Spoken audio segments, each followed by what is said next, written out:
Talk about it all here on the Jordy Culotta Show. Make sure and hit that like button, share button, comment button. You know, one thing about Jaden that I've tried to talk to him about is tightening his chin strap. Because he doesn't tighten it, so every time he gets hit, it looks like his helmet's all messed up. And it's like, oh, God, he just got rocked. For the win. Caught. It's gone. LSU does it. After fucking Saturday night in Tiger Stadium, boys. Are you kidding me? Well, LSU fan came stuck his spike in my booty. That motherfucker hard. Fan brought his 2 grandkids by and literally was just 30 seconds, just wanted to say thank you for the team and the season and what you did and how much it means to everybody here is truly what makes LSU special. Yeah.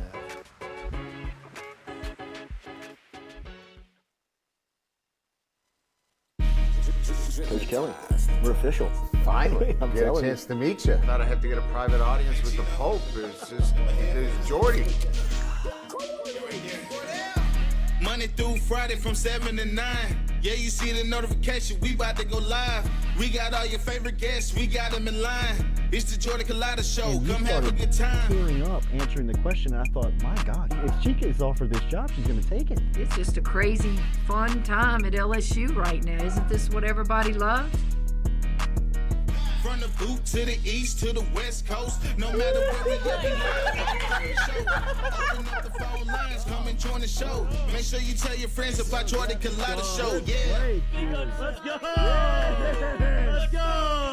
All right. Big start. Big day. Nice start. It's the Jordy Culotta Show. Come have a good time. Coach, it's great to meet you. Thanks, sir. Thank you for the time.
Welcome in and good morning on this Thursday morning edition.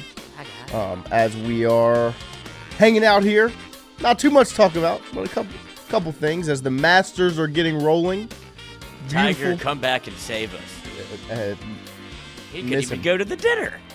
Do what? He couldn't even go to the dinner. He didn't make it? No. I was looking at this dinner. We'll get to it. Like the menu? No. Saw the menu, fine. Yeah. Scotty ran it back. The menu is good. Yeah. But these people that are there, the returning champions, were lacking a little bit of substance. I was trying to see who I'd sit next to. Right. I was like, ooh. So let's get a little. Let's get some personalities back. Yeah. 100%. A little bland. So old. Some LSU football stuff. Garrett Nussmeier. Obviously, there were some top 10 college QB lists put out yesterday. Lamar Brown, the number one prospect in Louisiana, has set his announcement date, which will be Independence Day. so he can get that out the way and go through with his senior year. Nick Saban announced that it has been announced that Nick Saban will be added to the 2025 Louisiana Sports Hall of Fame class. He was supposed to be he was elected in the class in 2020, but with COVID and everything, it all got pushed back. Now he will be added in this 2025 class. LSU basketball and women's basketball, no real news as of late. It was announced, 2 days ago that Jersey Wolfenbarg will be running it back. The 6'5" forward for the Tigers. That would be their lone post player that's returning. They've obviously added Koval, and they're bringing in that freshman class with Grace Knox, who is also a forward. But really outside of that, nothing too much going on in LSU sports as of late. But Christian is not here. He is at LSU football practice this morning as they have media availability. So we will have that coverage for you today. Obviously, the compilation video will be posted on this YouTube channel, and some clips will be put out on social media as well. And Christian will be back in here tomorrow morning, or should be, to talk about what he saw at practice today, which has been not as in-depth as I would hope. He doesn't really seem to be paying too much attention at practice, but he's at least videoing, so we're getting something out of it. They just really kind of screwed us with the timing of it. Because, one, it's hard for us to set up guests on Tuesdays and Thursdays or whatever days they're practice, because practice starts at 8 a.m. And, I mean, to be completely transparent, most of the guests don't really want to come on from 7 a.m. to 8 a.m. Usually it's around 8:10, 8:15, 8:30 that most everybody wants to come in. When the world starts waking up. Yes, when it's not bright and early. And so we haven't been able to set up guests. Me and Lloyd also aren't able to get out there to practice because we're here. So it hasn't really worked out quite like we pictured. But Christian is there today covering it for us. We'll have the videos and the clips for you all this afternoon and into tomorrow. We could Connor Stallions it. Oh, yeah? Just do a live show while watching. It would, if they Twitter weren't Spaces. such sticklers like they are about the live updates, we could just have Christian just. I don't know what he would even like. Yeah, whatever. I mean, what's the difference in it coming out? I mean, we fought this fight before on accident. Yeah, on accident. I mean, the one time that Boss Man got a hold of the social media pages, broke the rules. But yeah, Christian will be out there today. The best obviously, part about that is he had nowhere to pivot. Nowhere to go. No one to blame it on. He just started getting real upset about if you tweet from there. It's like you're the one that stepped in shit, fella. Yeah, like my shoes don't stink. Yeah, I'm chilling. Why does it smell bad in here? My shoes are clean. Yeah, Jew. But yeah, and then obviously on Saturday the open practice with the autographs and the pictures after the spring game type event for LSU. We'll obviously have people out there, our creative team as well as Christian. Out there covering the game, and me and Lloyd, of course, will be checking it out, ready to lock and load and break that down next Monday. But I guess the lead of the show this morning will be the announcement of Nick Saban being added to the Louisiana Sports Hall of Fame 2025 class. Should be absolutely zero pushback by anybody and everybody. And luckily enough, I haven't seen a single piece of pushback on social media. Nobody getting upset or mad about. I've seen a few. You have? Yeah, Mike Ross on Twitter. Really? I don't know who he is, right? But one of these. There's the contrarians out there. They're like, right. Huh? I think, well, buddy. I mean, if to break it down for you, right? There would be no where you're at today. Your fandom and where it is right now would not exist if it wasn't for what that man did when he came here into the early 2000s. And so as much as he tortured, because this is coming from me, somebody who was born in 2002, so I really didn't experience the Saban era at LSU. I don't remember the 03 National Championship. I don't remember the 07 National Championship. I became LSU sentient in 2011. Which was I was born in darkness. Partly the best year to remember and the worst year to remember. And then from then on, I mean, my first decade of LSU fandom really was misery by the hands of that man. But I'm sitting here and saying, I understand that he deserves this recognition because LSU would not be where it is if it was not for the work he did early in the 2000s and winning that 2003 national championship. And as much as he has tortured my life from 2011 to 2019 was kind of when the curse was broken, but he came back and tortured it again in 20 and 21 and 23 as well. But the start of my LSU fandom was cursed by the hands of that man, but he still obviously deserves the recognition of being inducted into this Louisiana Sports Hall of Fame.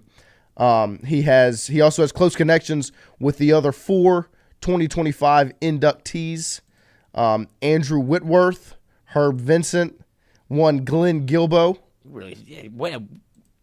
They really shoehorned him in. I was about to say, they really snuck him in there. Like, look over here. Well, we're adding Nick Saban. Yeah, Glenn Gilbo sneaks in through the back door. And the late Ed Daniels, obviously.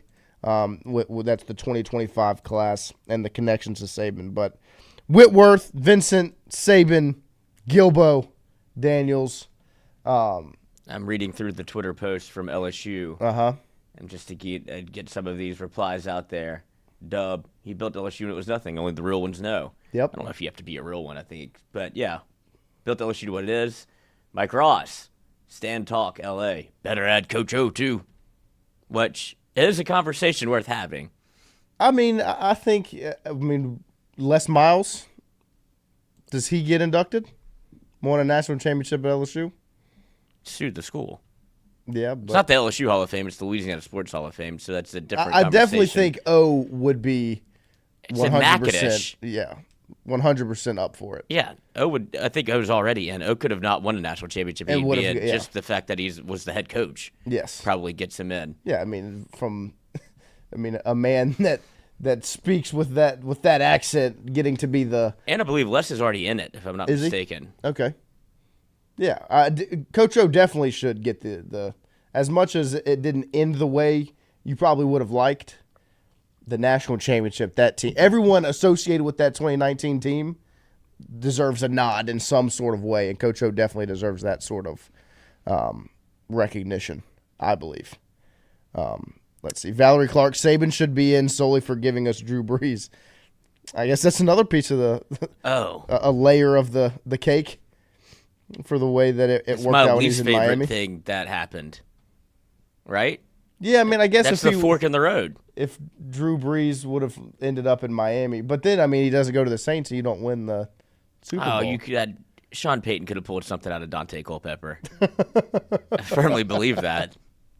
Dante would have been rolling in the city. So you would have rathered Saban get Drew, stay in Miami, not go to Alabama, then Drew end up in New Orleans and. See if this is how the what's it called, the metaverse? Like this is how you change one thing, right? And it changes butterfly effect. Butterfly effect where you're operating on alternate timelines. Yeah. Because if that's the route you go, how long does Les stay? How many national championships does he win? Because if there's no Alabama, that LSU team from 2006 on, like you win in 07. You probably win in 06, you win in 07, and then you can go down the list of every time you lost to Alabama and it ruins your season. Right. So you win it in 11. That's not even up for debate. I guess when you break it down like that. You probably win it in 13. Wow.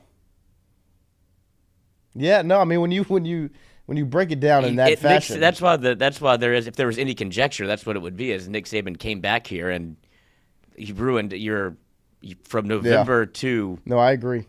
December. He owned 2 months of your life, then he owned the next 8 months of your life until November rolled around. Then he took your life again. Again, right? Brandon Hollingsworth, 1,000% screw the Saints if it means LSU is dominant. Yeah, the Drew Brees era is something special. special. Yes. There are some visceral core memories of that without Drew Brees, like the city doesn't get to be the same. You don't have Sean Payton, Drew Brees. You don't have the rebirth, the block, the punt. You don't have any of that because I think that was part of the magic of like, oh, you kind of have a quarterback. You don't get that 2006 run with Dante Culpepper. No. And you get Reggie and like there's so many, but also in the same vein, like you got one Super Bowl and the rest of it is heartbreak. Yeah, no, that's true. So you would trade one Super Bowl for 3 national championships? I think so. Yeah. But the memories last forever. Babies and memories. For sure. Babies and memories. Get you one of these. LSU fans and Saints fans would not be who they are today, really, if it wasn't for that situation in itself. Like, it revived the Saints when they get Drew and they go through all of these, and it's created the love for LSU and the fan base it is, where we go through the struggle together because of the pain that we endured. Kimberly didn't take too much to win you over there. Nope, not at all. No. When Lloyd broke it down like that, it didn't take much to get my mind right. The only this is what LSU fans. This is what we are, though. This is what we're built in. Yes. This is what we deserve. We don't deserve the nice things. If we went on that Alabama type run throughout the early, like, what do you want to call it, the 2010s, 2011s, like, we would be the most arrogant piece of shit. Insufferable. Like, Bama doesn't even know how to handle it. No. They were just like, Saban. We would have been in your face, the most raucous, oh my God, sitting on a throne by ourselves, kiss the fucking rings. Like, it would have been, we can't handle that. Yeah, no. We need to edge ourselves up enough for like Y2K. It's going to happen. It's going to come, clone. And then when it happens, you're like, yes. And then you have to wait 10 more years. Yeah, I mean. Because if we got one after another after another. And as special as 2019 was, and it would have been special regardless, it's the pain that was endured. Yes. All of the years leading into it for it to be like, oh my gosh. LSU just went into Tuscaloosa and won. That game shouldn't have been nearly as close. No, I mean. The boogeyman tried his best. And he almost did it. I mean, the play where Alabama checks, and so then LSU decides to check, and Stingley turns his head to the. Oh, yeah. Devontae What Smith a is gone. low down move. Oh, and I tell you what, it really fired me up. I remember watching it like vividly, seeing it happen, and I was pissed. That's the most emotion you probably saw to Stingley his entire LSU career. He was just mad at somebody. Yeah, he was pissed off. You don't get mad at me. Are you talking to me? Right. Oh, but that is that's also when you know you had him. Like, you have never seen Saban run. We just got to pull out every little great trick play. out the book. Yeah. I mean, back-to-back powder puff head coach champion here. Right. And I did do a hideaway play one There time. you go. We needed to get points on the board. And he pulled it out. He pulled that card out at the perfect timing. Momentum. Yes. But like I said, I mean, they steal the Clyde play. Because remember the play that they wheel did. route to Clyde before half. And then Najee Harris. And then Najee Harris gets it at the same play. Yeah. Unbelievable. This guy got a pretty good playbook over here. Can we do that? Why don't we do that? Can we test it? Let's put it on the board right now. Yeah, like the 2019, if you don't have there's no pleasure without pain. Yes. Like if everything were easy in life, everything were candy and nuts. I don't know the rest of it, but there's a saying there. But if 2019 is not talked about, like, yeah, of course it's great to see. Like, there's no, greatest team of all time. Joe Burrow didn't get to have like this legacy moment. That's what LSU does great. That's what Louisiana does the best. You get like these special time, like capsules of time that you celebrate. If we're candy and nuts, we'd all have a Merry Christmas. Oh, I think there's like a more perverted one. No, probably. That maybe I was taught. But like you have these like little pockets of time where it's close, throw cigar, get back up off the mat. That's like what we do. You get so close, you know what success feels like, but you have to fall down the mountain to enjoy the view at the top. Yeah. And that's what, like I said, 2019, if Joe Burrow comes in here as a transfer in 2018 has that year, okay, he's a fine player. He wins it in 2019, like, good, that's great. Like, we won it in 2016. But to have the 2007 go back in 2011 and I guess lose it in quote-unquote 2012, and then you're waiting through from what was the stat of 3,000-yard passers from 2008 to 2013? Yeah. Not nary a 3,000-yard passer till Mettenberger And game. there was no 300. That's what it was. Game That's what it was. No 300-yard game. From 08, from Flynn to Mettenberger. Not one 300-yard quarterback passing threw for 300 yards. I think Jordy got close against Georgia at 286. Yep. But yeah, you don't have. 2019 doesn't get to be celebrated the way that it is, where that's when LSU gets, like, your fan gets to stick to your greatest team of all time. Test me on it. Right. Like, there's no debate up until now. Like, there's not a college football team on. You can go back to the Junction Boys under Bear Bryant all the way up to 2055. And it'll be like 2019 LSU will be in that conversation. Right now, it sits alone at the top. You can show me your COVID Alabama team, and you could kick them to the curb. A&M should have won that championship. That was my tournament. But that's what makes, like, that's where LSU gets to be. I mean, I think you get to have bravado about that because it's special. What you went through. Right. It's not only like, it's what you went through, and it's special, and people remember it so vividly because it doesn't happen all the time. And so that's where and this is what I've convinced myself. Like, it's Stockholm syndrome of my own doing, and partially by Saban's doing. He's, like, keeping me captive from 3 states away, where I've convinced myself that it's better this way than had LSU won 4 national championships in the span of 10 years, which sounds asinine, but I truly believe that. What makes the fan base different? Yes. And the respect and the love for a team like 2019. Because I think 2019 would have been considered one of the greatest teams of all time regardless.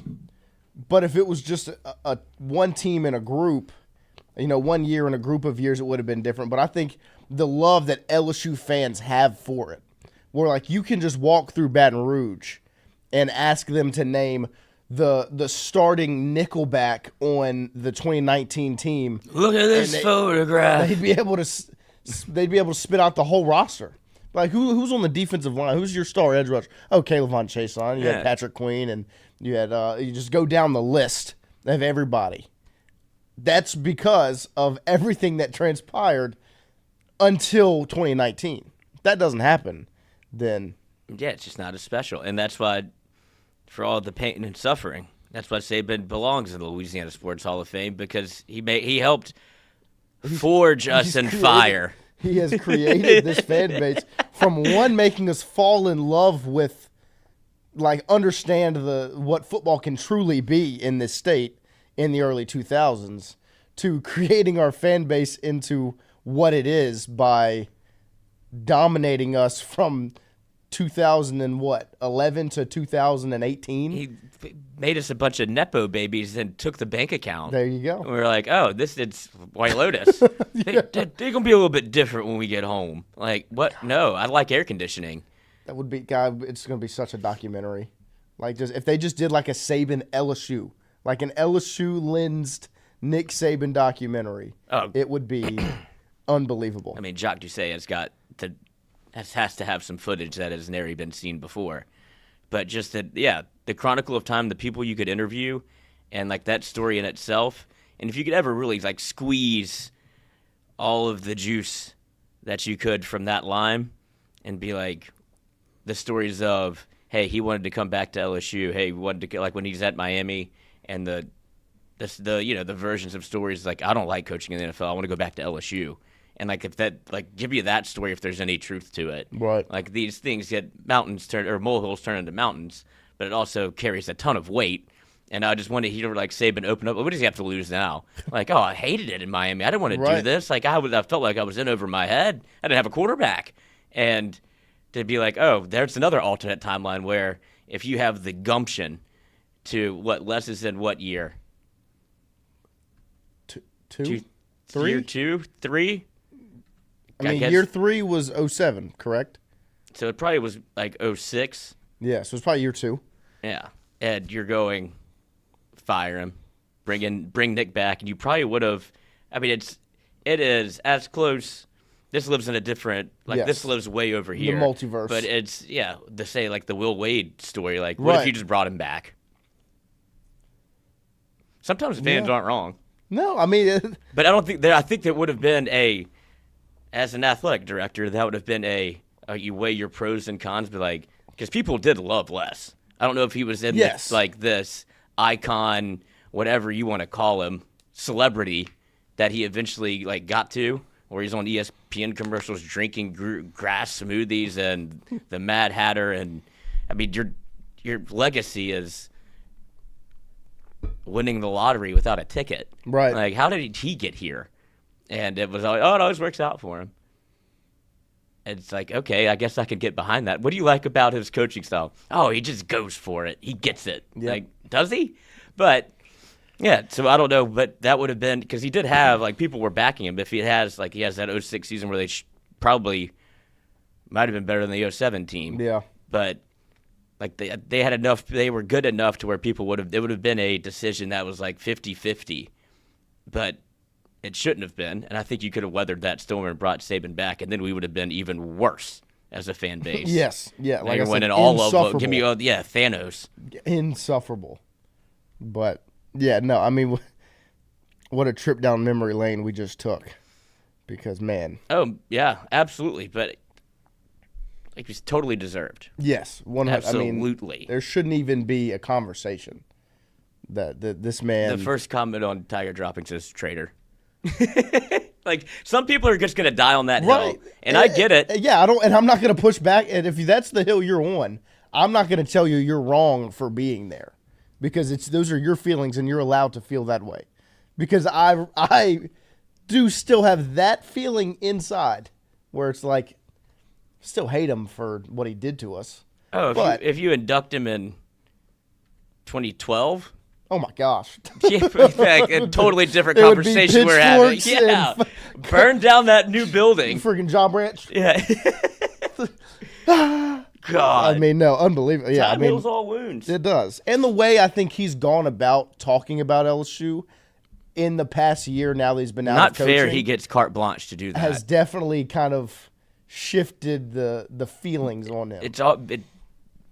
Yeah, that's not fair. He gets to do it's that not to fair where at I'm all. like, oh, look how much he still likes Yeah, this. look, he's still, like, you can see it in his eyes. He was on, the Pivot podcast. Yeah. He was talking about the conversation he's having with Skip, and you can see it in his eyes. Yeah, you can't fake that. And you're like, I remember watching it, like, clenched fist and gritting my teeth. But also, my heart was full of joy. Yes. I'm like, he feels the same way I feel about it. He loves it the way I love it. Yes, and that's the most endearing quality you can have in a coach, where I'll ride or die with this motherfucker because we're both going to the same place. Yeah. Like, I mean, I don't care what's on the other side, but we know but like, we're on the same page for what we want, brother. Let's go get it. Yeah. And that's how it was with O. Like, when O got the job, it was like, we are us. You are me, I am you. Like, and so it's just. Oh, no, that trick will work every time, but it can't be a trick, because we will see right through you. It's got to be true. Immediately. And that was the biggest knock against Brian Kelly. That's what I was about to say. Yeah, like, you look at it and you're like, ew, you're not me, and you can't ever truly be where I'm at from a caring standpoint. Like, you can care about your job. You can care about wanting LSU to be successful. You won't love it the way we love it, and it's not possible. O loved it the way we loved it. Saban obviously loved it and still loves it the way we love it. That was the biggest about Kelly, and still stands today, is this is so much like what these are 3-4 wild marriages we've been in, where like Saban, like the one that got away, journey. that you still get to see her, and I guess he's married, and you're like, I hate your wife, but also you're invited to my wedding if Nick wants to come. Yep. I mean, and like, Les, crazy uncle. Like, sure, Coach O, crazy uncle, but uncle. we're going play like crazy uncle that's your best friend. Right. Les is the crazy uncle that you wish wouldn't be there. Yeah. Oh, he came to Thanksgiving. Yeah. Why? Yeah. But then he gets drunk. Like, oh, kind of fun. Don't want to see him tomorrow. Yeah. Ed, you're like, how are we in Vegas? Like, where's my son? And then you won the lot. Like, we played blackjack and won $500,000. Right. And then he doubled down on the roulette wheel and we lost it all. Yep. And now Brian Kelly, like, this is fine. Yeah, like, as much as sexless marriage. As much as I'm saying, like, he can't love. That doesn't mean he can't be successful. No. It's just the emotional attack. Like that's why the You ride can make down you can make kids a missionary. works the same result. Yeah. You can still win championships. Birth this me a way. championship. Make it happen. But Andrew Messina, does anyone else live and die by the outcome of an LSU game on a fall Saturday? I think every single person in this chat, along with me and Lloyd sitting here, do the exact same thing. That's the one thing I'm most looking forward to. Me and Lloyd being the hosts of this show is getting back to football season, and I'm so ready for Mondays. Like, I'm so ready for a Monday after a Saturday to get on here at 7 a.m. and be like, buddy, a Monday? I'm talking watch party away game Saturday night, taking calls again. No, 100%. Because that's probably the best peek behind the curtain, not only to like the fan base, but we're all riding and dying on the same, watching the same thing, going through the same shit, right? But that's what you get to truly see, because we do try our best, especially during like football season, to give objective takes. You know, we don't as objective as we can be. Right, the watch party, all of that goes out the window. If we watched it like that, that would be a punishment. Yeah. Like, 100%. Lloyd, I don't know if you saw this from Cameron in the chat. Where's it at? About to go put people to sleep for some butt scopes. Just know Lloyd's voice will be in the background as the last thing they hear. Oh, whistle. It's an anesthesiologist. Oh, nice. With any luck at all, they'll never wake up again. Chill. But like we said, Nick Sweet Saban dreams. into the Louisiana Sports Hall of Fame, 100% deserved, and it's been a fun ride this morning going back down memory lane, because, like Lloyd said, those 4 marriages that LSU coaches, from Saban to Miles to O to Kelly. I'm your daddy now. You're not my daddy. What a group of 4. It really is. Like, imagine those 4 sitting at a table together. Yeah, it's like I was talking about the Masters dinner. Like, who would you want to sit next to? You have, like, Saban legacy. Like, I would love to have a conversation over, like, a whiskey. Coach O's a totally different conversation. Right. I'm sure that's not water. And, like, Les is holding court in his own way. And then BK, that is the political table. Right. Like, that place seems a little stiff over there. Like, I mean, it's a wild group of 4, man. God. It really is. I don't know if you could find, like, I don't know the history of college football at every institution the way that you could probably go through it, and they probably have different stories. Like, Florida is probably the closest example of, like, Ron. That's the one that was just on the Ron Zook, Steve Spurrier, Urban Meyer. Right, Urban's the one that's like. And they would take him back. Oh my gosh, that's their Saban. Yeah, in a heartbeat. In an absolute heartbeat, they would take him back. I'm trying to think of any other universities that are similar in that. Arkansas. Had some interesting times. Definitely. Texas A&M. I don't know the full list, but I know Jimbo would be a wild card in there. I'm trying to think who else. What other schools? I don't know. I don't know if there's anyone that can match LSU in just the wildest group of 4 coaches. Yeah, I mean, icons. Absolute icons. Whether you like it or not. What would each coach pick as the entree at the Masters dinner, Cameron says. I mean, O is getting the most Louisiana thing you can get. Yeah, I mean, he wants, crawfish etouffee with a seafood gumbo and a nice piece of fish. Yeah, I mean, just trout fried almondine catfish with char-grilled oysters. She might church it up with like a little trout almondine, like a nice pan sear, like pan-fried fish. Saban, that feels like what?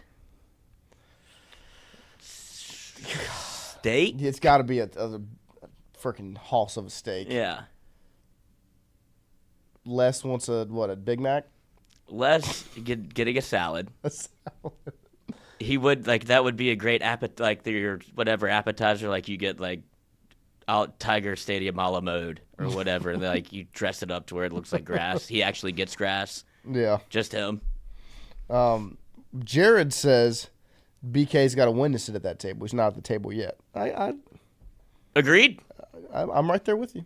You don't get into the Bachelor's dinner without a green jacket. There you go. And right now, out of those 4, only Saban will just eat souls. Who said that? Cameron. Schultz, I mean, that's amen. awesome. Amen. Because he did a number 1 hour souls, that's for sure. But Jared's not wrong. I mean, they all have one thing. 3 of them have one thing that one of them is missing, and that is a trophy, a ring, a national championship to their name at LSU.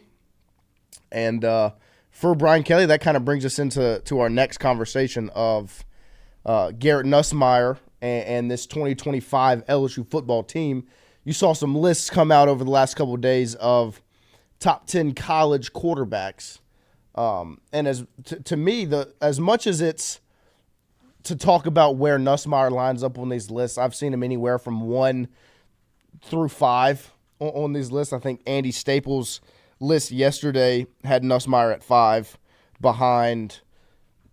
I think Lagway was 1. Sellers was ahead of him. So let me pull up this picture so I can look at it. I think Lagway was at the top. Lagway, Sellers, Klubnik, Manning, Nussmeier. So when you look at that top 5, Lagway, LSU plays. Sellers, and Lagway, LSU plays week 3, I believe. Sellers, LSU plays week 7 after a bye. 3, Cade Klubnik, LSU plays week 1. 4, Arch Manning in the league. 5, Garrett Nussmeier. Number 6, John Mateer, LSU plays as well. So you look at the top 6, there's only one guy outside of Nussmeier in that top 6 from Andy Staples that LSU does not face in the regular season this year. And that all play, as much as it rides with Garrett Nussmeier on LSU, I mean, that really shows you the schedule LSU has ahead of them. Through week 1 and through the first 3 weeks of the season, you face 2 of the top 3 quarterbacks on this list in Lagway and Klubnik. And I would move this list around a little bit. The one thing I did like about the list is Drew Aller finally made his way out of the top 5 and the top 3 and dropped down to 7, which I still think it's too high. I think the Sam Leavitt is better than Drew Aller if you just watched the college football playoff last season. But as talented as Lagway and Sellers are, I don't know if I would have them at 1 and 2 because they just haven't really gone through and proven it. But based on potential, they're very much in the top 5. I think Nussmeier and Klubnik should sit at the top of the list because they've done it, and the expectation is that they'll do it and do it at the highest level to be a Heisman contender. Arch obviously has the unreal expectations around his name at Texas, but it will be quite the start of the season and quite the year for LSU when you just look at the quarterback battles that are ahead. And I think number 10 down at the bottom that's covered up is Carson Beck at Miami, who was the number 1 quarterback last season, and now he's dropped to 10. First of all, let's look at who made this list. Uh-huh. Do you know where Andy Staples went to college? I sure do. Makes a lot of sense. It's a little fitting. That is the most. Look, DJ Lagway, yeah, he had a nice season, a nice idea. And he's got all the potential in the the world. Now, if you're Andy Staples, if you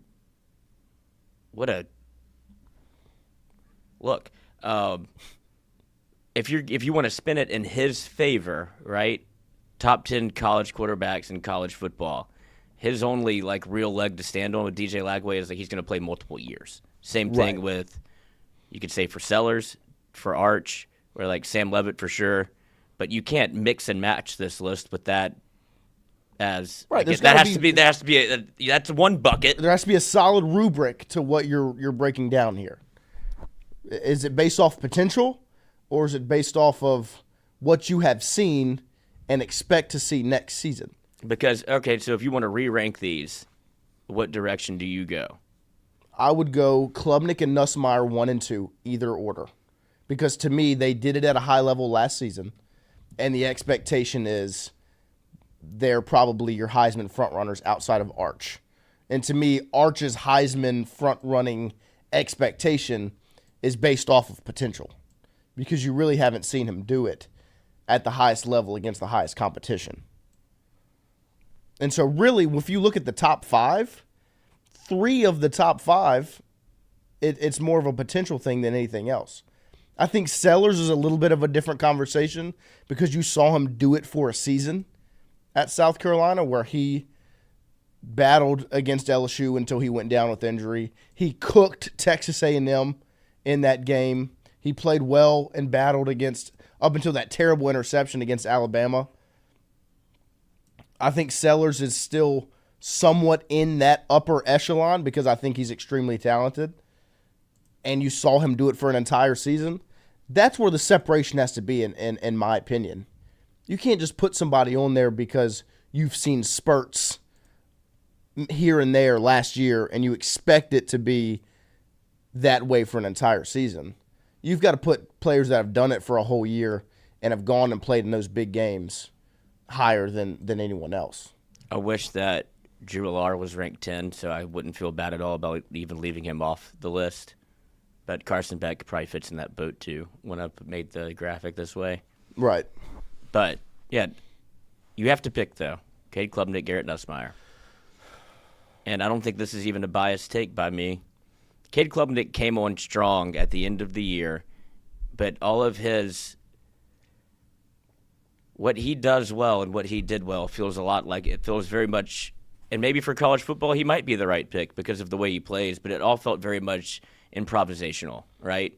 Like it felt like he had to use his legs a lot, and he didn't really find his footing until late in the year. Right. Once they start, obviously he plays quarterback, so it's whatever he does, that's how the team's going to go. But once he kind of figured it out, that's when Clemson started rolling. Right. But that still is a little bit of a red flag for me, just because I don't think Dabo is that invested in having this cutting-edge offense or really has that much of a plan going forward. It's kind of like when he has a great quarterback, the quarterback figures it out. Right. Deshaun Watson. Their college football playoff berth, to me, was more at the hands of SMU's quarterback than it was Cade Klubnik as Clemson's quarterback. That's a fever dream. They didn't ride Klubnik all the way to that. They kind of just had to play SMU in the championship game, and SMU's quarterback had a meltdown to start the game and still almost brought it all the way back. Did. But yeah, I would go Nussmeier 1, Klubnik 2. I mean, it was Georgia's defense, but he goes 18 of 29 for 142 to start the year. And then he, obviously, Appalachian State threw for 300, North Carolina State 200, Stanford 255, Florida State 235, Wake Forest 300. This one he figured it out. Wake Forest 300, UVA 300. And then, obviously, their run into the playoff, even in a loss to South Carolina, threw for 280, no touchdowns but a pick. But SMU, 262, 4 touchdowns, but he also had a bunch of short field to work with. Right. And then Texas was probably his coming out party to the nation. 26 of 43, 3 touchdowns. That all plays. But Nuss, I've just seen it more consistently. And now Nuss coming back for a second year, I have no problem really putting him 1. Yeah. I have no problem with either one at 1, but I would put Nussmeier there. Then here's 3. This is where it gets tough. Because I definitely think Sam Leavitt deserves much higher than 8 because of what you saw him do. As much as Scadaboo was the workhorse of that offense, Leavitt made play after play. Levitt, however you say it, as time went on. I think Sellers still deserves to be relatively high because he did it at a high level. And I understand the Lagway and Arch thought process, because they did show signs and have. But if the rubric is what you did last season, then I would probably go Levitt at 3, but I feel like that's too high. But if it's strictly based off of last year, I mean, he was beyond impressive. Yeah, I think a lot of people would go probably Sellers and then Lagway. Yeah. Or Sellers, or just put Arch there, because what you saw in a limited sample, it did look. Yes, 100%. Like he's not going to not figure it out. I mean, did you see the picture of him standing next to Anthony Richardson? It's shocking. Lagway? Yeah. I mean, he's massive.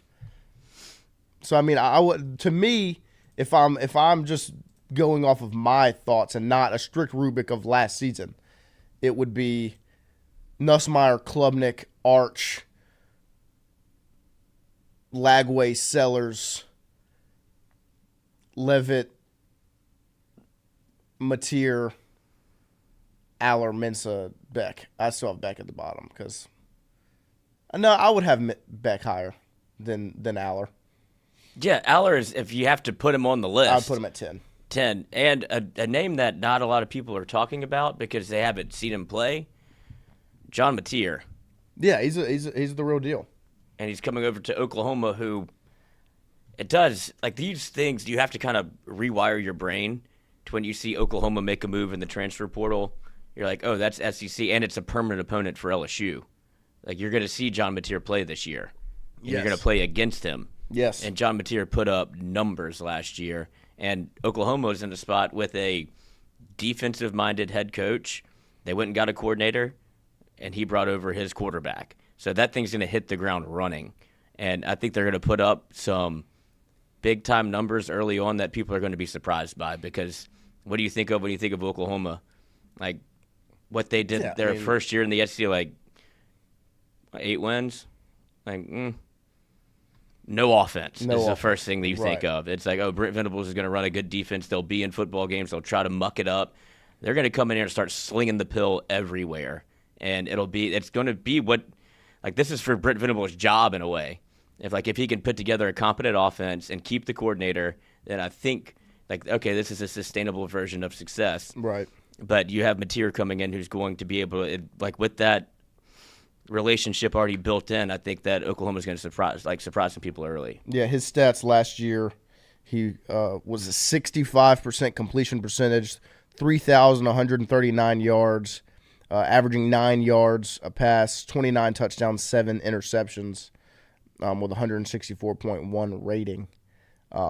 So, I mean, let me look at his game log to see some of the games he played. But, I mean, those are good numbers.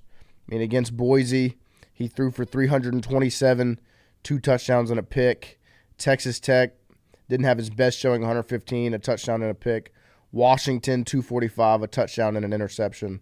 And then later on in the season, he went on quite the run. He had 375 against New Mexico with 4 touchdowns. And so, I mean, he is a talented quarterback. And he might seem, like you said, something that you're not very familiar with on that list, but he's a very skilled guy and somebody that LSU is going to have to face, like you said, this season. So it's definitely quite the conversation. I definitely think Nussmeier belongs in the top 2.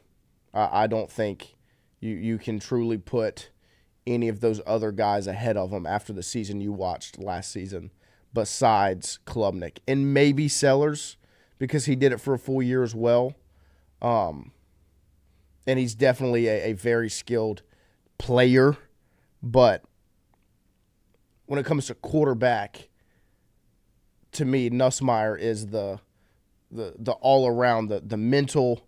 He's got to work on his decision making, obviously, but when you're talking about getting the line set, having everything straight, all of the things he had to do last season, and then on top of that, the arm talent and the ability. And if he just learns to tuck it and run a handful of times, the sky is the limit for Nussmeier and for LSU. So, Pure Gold had a question in the chat. What is LSU going to do about the 2024 LSU penalties? False starts, they had 32. Chester with 6. Pass interference, 10. They had 3 illegal snaps, 9 holdings, 6 delay of games.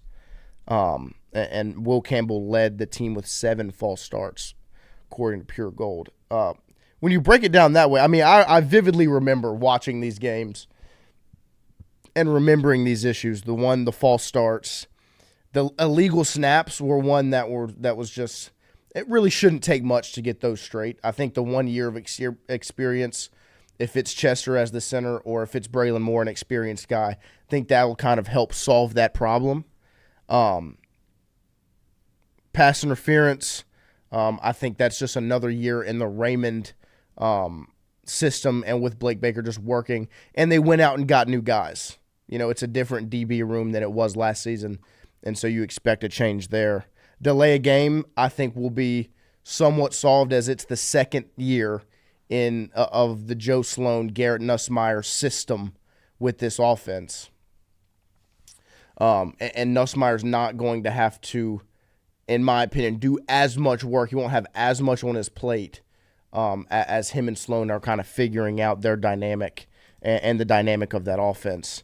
And so delay game and false start to me are two things that should be relatively easy to fix. Well, false start, delay of game, Illegal snap. Yeah, like whether it's Braylon Moore or whether it's DJ Chester. First of all, you have, like, we talked about this ad nauseum. Yes. Throughout the entire year last year, where it's people don't realize the extent to what a center and quarterback have to do, and coming into that situation as a freshman for their first time with the first time starting quarterback in the SEC, with the addition of having a headset for the first time, like all these things, whether you like it or not, worked against you. Yeah. Like it's great experience. That's why I think you're seeing DJ Chester make this push to return as the starting center, because he kind of figured it out. But I think you'll see a massive cut down in false starts, illegal snaps, and delay of games. Now, the one that I would have, like, I think the holding is probably going to stay the same, because you had two bookend tackles that didn't hold. Right. And that's just going to be the facts of it, that it's going to happen more often than it did last year, because you have new guys at those spots, and you have the first overall offensive lineman going to be taking the NFL draft off your team now. When if Nussmeier's not going to be using his legs, like if he's going to want to stay in the pocket longer, those holdings are going to happen, rather than a Burrow or a Daniels who had no problem splitting the middle of that line and running up the gut. And sometimes that can cause holdings too, because they don't know where you are. Right.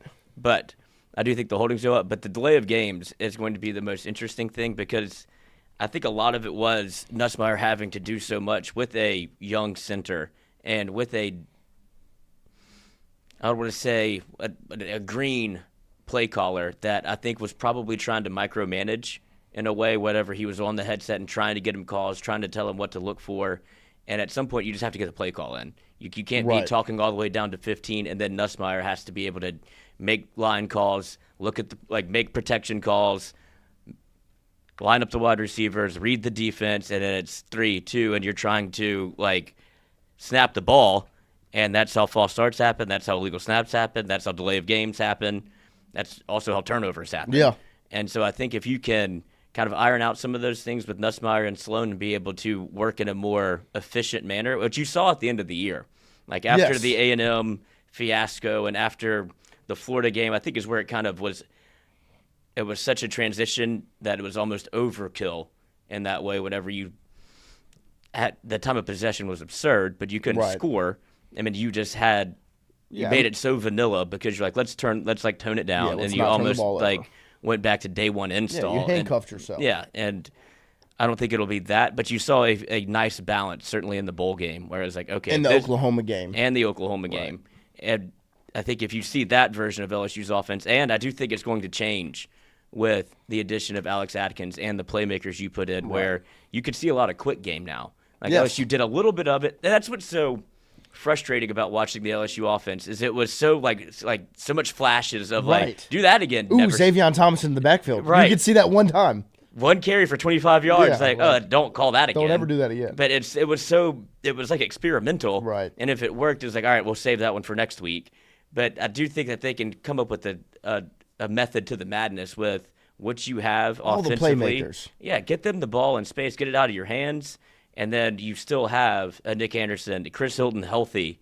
If that's the case, then you'll be able to see those. Like we talked about throwing the ball deep for 9 weeks until it happened, and you're like, oh yeah, that's what it looks like. And it opened everything up. It's crazy. It's unbelievable. And so that's where I do think this LSU offense could be lethal. Yeah.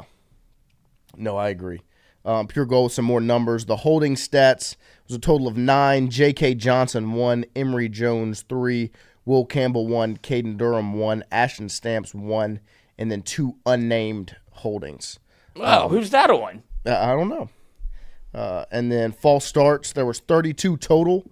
Will Campbell 7, DJ Chester 6, Emory Jones 4, Miles Frazier 2, Aaron Anderson 1, Josh Williams 1, Garrett Nussmeier doesn't have a number with it. And then let's see, There was an unnamed false start against South Carolina in the third quarter, 2 unnamed against UCLA fourth quarter, 2 unnamed against Arkansas first quarter, 3 unnamed against Vandy first and fourth quarters.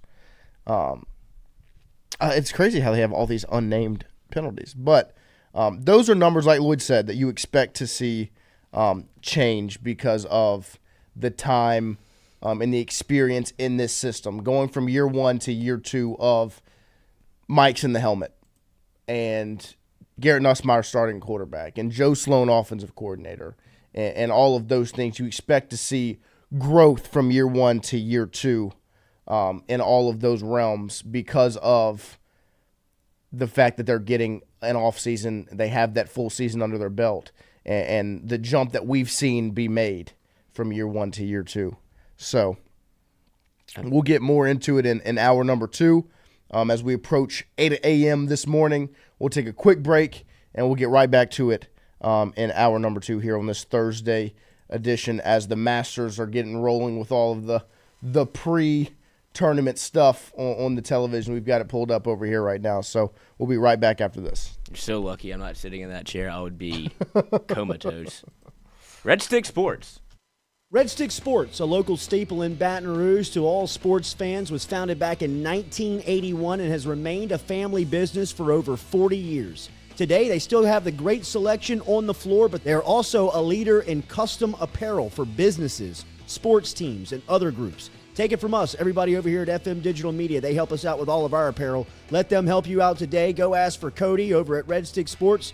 Check him out online at redsticksports.biz. The Jordy Culotta Show is brought to you by A-Bears Lawn Maintenance. Commercial or residential, A-Bears Lawn Maintenance is ready to work. A-Bears can tackle all your homeowners association requirements. Call Blake at 225-485-8022. A-Bears Lawn Maintenance. Are you looking for sound financial advice? Then get in touch with Daniel Newman of Edward Jones. You can call him today at 225-261-8262 or email him daniel.newman@edwardjones.com. If you're planning for retirement, saving for college for children or grandchildren, or just looking for sound investment opportunities, get in touch with Daniel today, 225-261-8262, located on Magnolia Square Drive in Central. Daniel Newman of Edward Jones. Well, the Oscar Andrews Sports Medicine Institute collaborative effort was an idea from Dr. Andrews and myself to bring together 2 great names, the Andrews name and the Ochsner name, to elevate the quality of care for athletes in the state of Louisiana, where he's from. I always thought I would come back to Louisiana and practice orthopedics with my subspecialty being sports medicine. This was an opportunity through Ochsner's to come back and work the entire state to help develop and take sports medicine to a new level. As an orthopedic surgeon, what this means in the future in terms of, access for our community to the type of care that Dr. Andrews pioneered, words can't describe how valuable that is. Ochsner has a great opportunity here to really grow, and Dr. Burnham, of course, is the mainstay of making that happen. If you want to have first-class sports medicine care, check in with Dr. Burnham and his group, and you'll be more than impressed and pleased. 48 Insurance Agency, established in 1946, helping you with your home, auto, commercial, life and health insurance needs. Around in Baton Rouge at 4275 Government Street and online at 48agency.com. Whatever insurance you're in the market for, home, auto, commercial, contractors, life and health, get in touch with 48 Insurance Agency, 48agency.com, or give them a call at 225-383-0682. 48 Agency.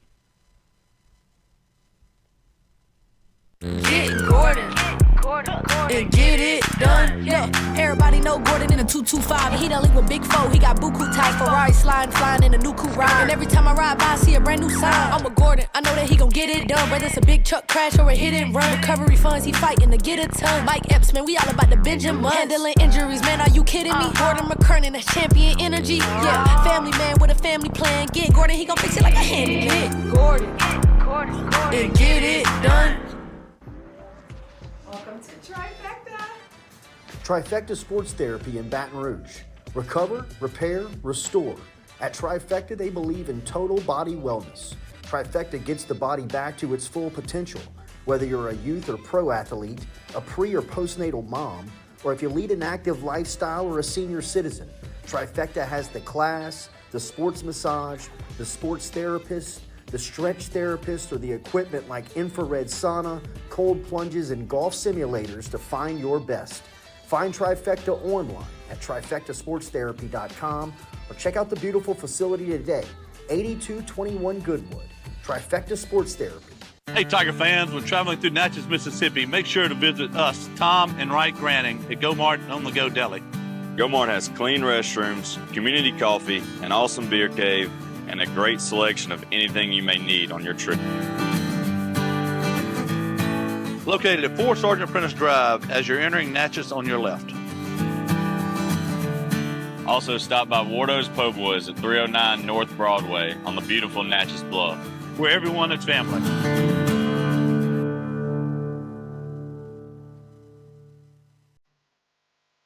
Got chores that need some extra muscle, but a large piece of equipment is overkill? That's what John Deere compact utility tractors were made for. Powerful enough for the work you need to do. Compact enough for how you need to do it. Find the equipment that's right for you at Sunshine Quality Solutions. Check out our current promotions and learn more about what it means to be powered by sunshine at sunequip.com.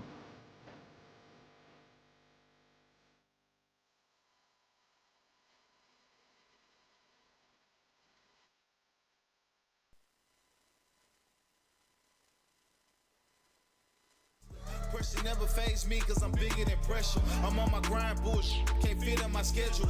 I'ma do what's best for me, you can keep all your lectures. Spend the summer stacking bread, might be gone to November. Pulling up like Trey Young just to freeze up December. I got niggas on the block like traditional sinners. OGs love me so I hang with traditional winners. I took a break for a minute, I had to go charge up. Had to focus on my business, I'm coming back smarter. Hit up DJ, tell him go like I'm dropping the Carter. Coming back like KD, it's time to go harder. Bounce back, can't let you fold up. Keep pushing, can't let you slow up. Bounce back, can't let you fold up. Keep pushing, can't let you slow up. Bounce back, can't let you fold up. Keep pushing, can't let you slow up. Bounce back, can't let you fold up. Keep pushing, can't let you slow up. They say that life's a marathon, man, shout out to Nip. They start to think you falling off and they starting to flip. Circumstances start to change and they jumping the ship. Only ones that really matter who's tied to your hip.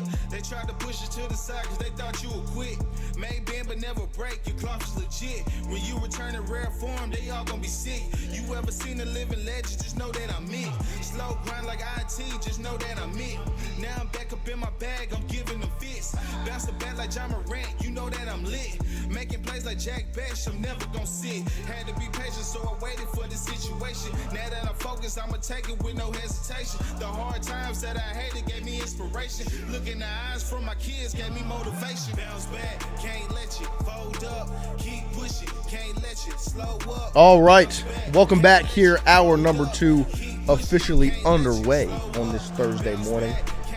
As I have boxed Lloyd out, like he said, from watching the Masters. I've got it on the TV that only I can see as he's doing his job over there. If you ever see me looking this way as I'm talking it, it's because the television is on, and sometimes Bernhard Langer, of course, that man you cannot break. He's 70 years old, rocking and rolling. I think every club in his bag is a hybrid now. Still anchors the putter. Nobody cares. Nobody fusses at him. Yep. But great pick if you did it on themasters.com. Yeah. Where you can pick the past champions and you get, better odds for people to make the cut. He's always do Freddie Couples because goated. But Bernhard Langer is another pick. But it's also anti-America. If you pick Bernhard Langer, he's the German. Uh-huh. But they don't. Anti-America. Pulls up in a Volkswagen. Mercedes-Benz. There you go. He was the one driving the car in Happy Gilmore. Uh-huh. People forget. Yeah.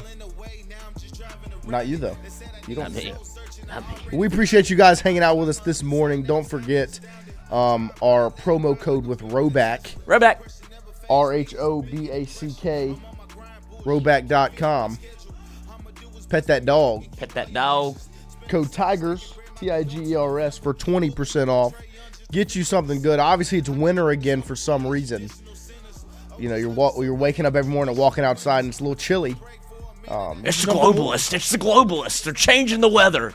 Get you something warm from therowback.com.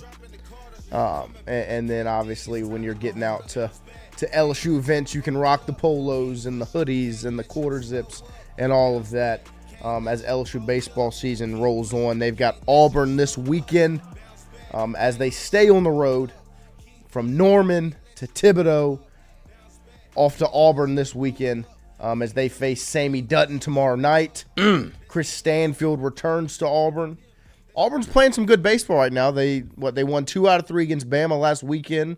They beat a ranked Georgia Tech team in the midweek. That was a good win. And obviously they take on LSU, who is number 3 in the country this weekend, as the Tigers face the Tigers.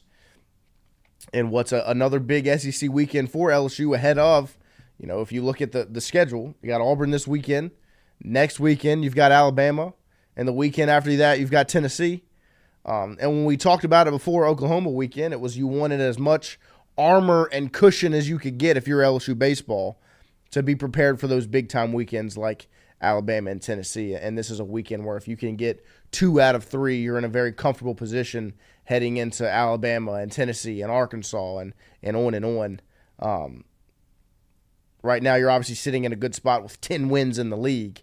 You can go out and get 2 this weekend or 3 this weekend. But even if you're just going on the road and you're able to take 1, don't get swept. But if you can go take 2 from Auburn, you're in a pretty good spot moving forward the rest of the season. If they go 1 and 2, I think people would be up in arms about it. Of course. But I mean, it's not the end of the world. No, but I would be surprised. Like at some point, there is a fatigue factor that sets in as LSU's played a ton of baseball, and obviously with the midweek game that you had scheduled earlier in the year, but went back and then shoehorned it into this before the Auburn week.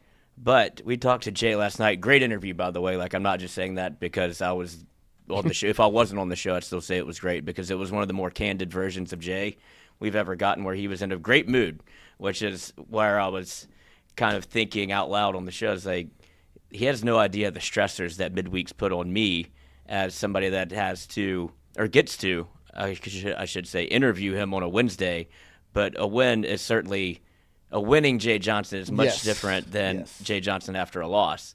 Jay Johnson has been winning a lot lately, and I think he feels very good about the squad this year, and he was in a phenomenal mood. It was a great 35-minute interview with Jay last night, but he kind of broke down a little bit of Sammy Dutton, like the whole story about him. Loves the kid, obviously national champion, and then obviously the return of Stanfield. He's not that keen really about, I guess the portal is the portal. Like, that's kind of how he looks at it. If I can go get somebody, or if the war of attrition is basically what it is. Right.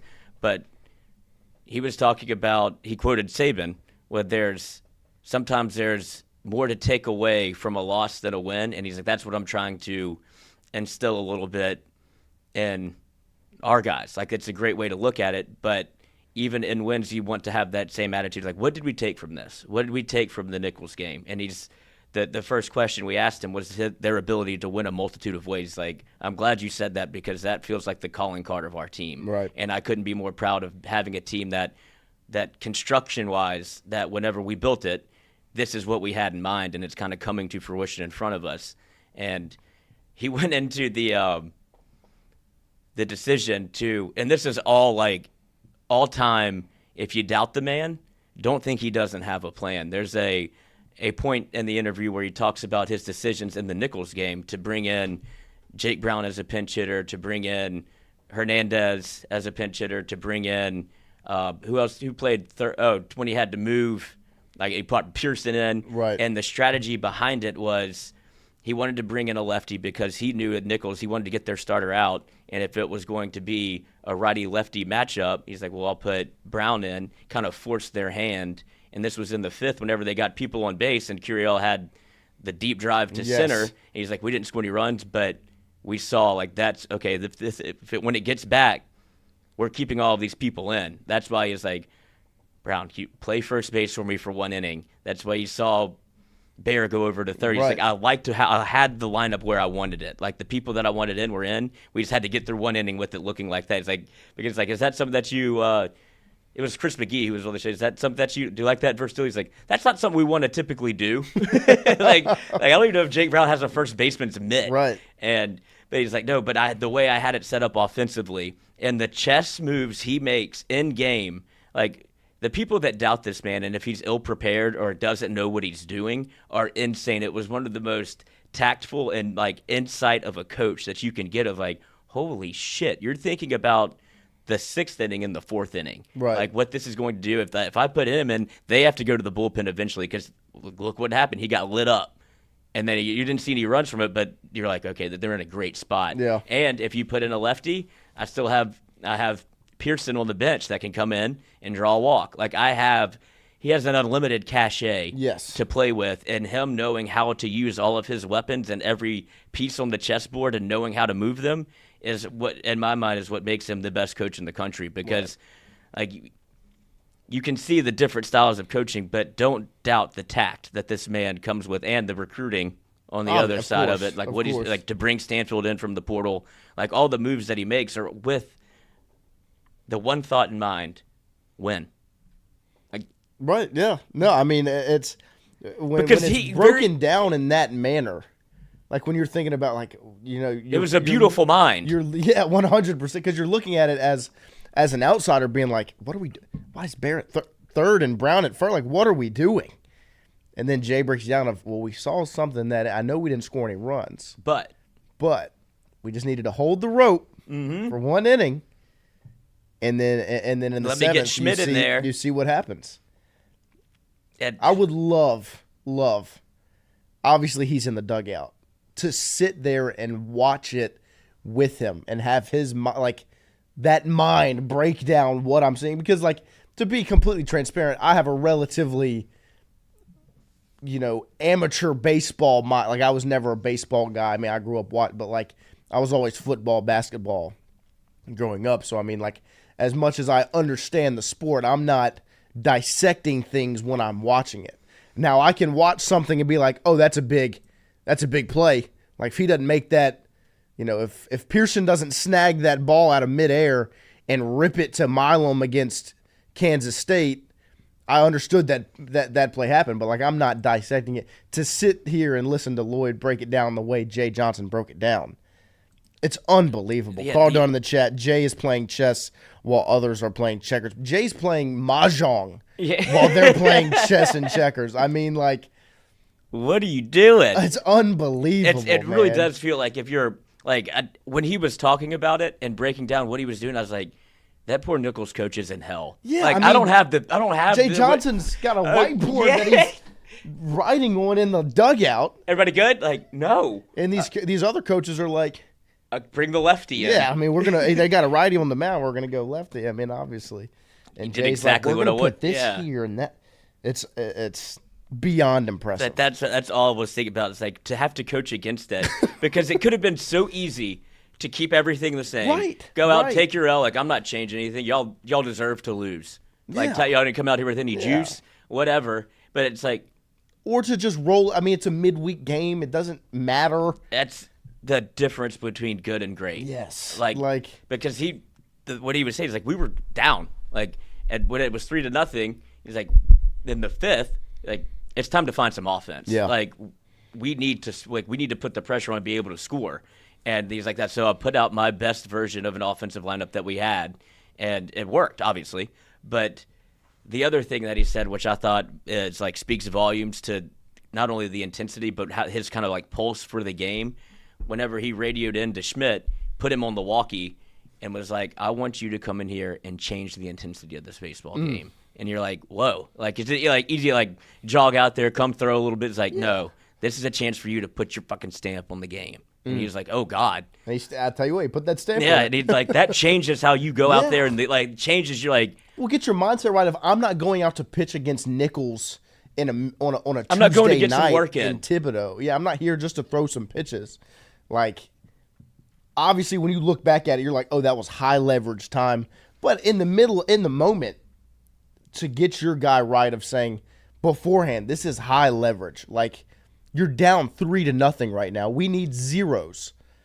This is an SEC game right now. Yeah, he was basically telling him that this is the magic moment. Yes. You could make this your magic moment. He told the story of the magic moment. I'm not going to ruin it. Phenomenal. But that's like to have that mindset, because you're talking to a freshman who could very struggling a little bit, like not whatever, but he could have easily like waltzed out there like, all right, he just wants me to throw, like, get ready for, like, because you're always have eyes on conference games. And Schmidt, who's pitched in conference games, is like, all right, I need to be able to pitch well so I can get back. It's like, I don't give a fuck about that. Like, right now, go win. It's as important as anything you've ever done. Yeah. And it comes out and it works. Like, you could see that Schmidt was pitching a little bit differently, and he did change the intensity of the game. Then you get the offense to roll, and you're like, yeah, I see it. That's the magic moment. God. I mean, it really is special, man. When you sit back and look at Jay Johnson and what LSU has as the head man of their baseball program, you couldn't be in a better spot. Yeah, I struggle to even have words for just how special it is. Like, is LSU going to lose games? Yeah, they're not going to ride this 9-game win streak all the way to the end of the season. Is Jay Johnson maybe not going to make the right decision a handful of times? Maybe. But the guy they have running this program, I would not get rid of for anyone else in the country. From the mindset he has, the energy he brings, the respect these guys have for him, where a guy like Josh Pearson, who's a national champion, who has made big-time plays in big-time games for the last, 3 seasons, has every right to say, why am I not on the field every right day? Now? Why am I not getting at-bats every game? But instead, he gets subbed in for his brother. Yeah, he sits back on a Thursday night against Oklahoma, and then on a Friday night, the next game, gets subbed back in, gone. 2 homers. Like, that's respect. Like, it's buy-in for what your head coach is saying. And LSU has something really special. And they're going to lose games, but they have something truly special. One with this head coach, which we've already seen because he's won a national championship. But now with a roster that he's built himself. Because when you look back at 2023, I mean, Cruz, Morgan, Dugas, Beloso, as much as Jay Johnson put that team together and got it to where it was, those weren't all his guys. Like, Maneri recruited the core of that team. But Jay's decision to bring in Skeens and White and go down the list of guys he brought in and put them in that position. Riley Cooper. Ackenhausen. This is a team that Jay has molded from the start. Mm-hmm. And he got now he has his pieces. Yes. And you can see it. You can feel it. Giving him a transfer portal is almost not fair. Yeah. But he even went back and talking about that 2023 team. He was like, speaking of the changes he makes and having like a pulse of the team, he's like, I don't even think I had Beloso and Dugas in the opening lineup. No. It's like, you go back and look at it, it's insane. Beloso was barely in the lineup all year. He's batting leadoff in the national championship. Omaha. And so, yeah, don't think this man, like, you could, if you want to say he over-evaluates the game, like, I trust his evaluation of the game and his thought to bat Beloso leadoff for the first time. He's like, all right, he's going against Caglione. Let's make him uncomfortable. Lefty, like lefty-lefty matchup to where start the game off with a walk. Yeah. And it's like now you instantly put pressure on a guy that doesn't throw all that many strikes. It could have been easy to roll out, your original leadoff hitter, and maybe it starts off strikeout. It's like, all right, that's a different tenor to the game already. Instead, now you have pressure on you immediately, and LSU blows the doors off of them. So, yeah, I trust what he's going to do. He talked about the Cade Anderson decision to leave him in for, the CG, and he's like, look, I have a good finger on the pulse of this team. He's like, I had Cowan ready to go in the 6th. He's like, my foot was on the step. Yeah, I was there. And Cade saw it, and then he said that he goes, if one person gets on base, like I'm pulling him. Nobody gets on base. Then he goes, if I didn't let him go back there in the 9th, he goes, I wouldn't be here today. Yeah. It's like he would have killed me. And I was like, yeah, go out there and do your thing. He's like, and he got better. He's like, that 8th inning was clinical. Like, that's as good as you can do to be like, yeah, you earned it, cuz. Go out there and get you another one. Go finish this thing off. Go close that thing out. And it's a message to the rest of the team.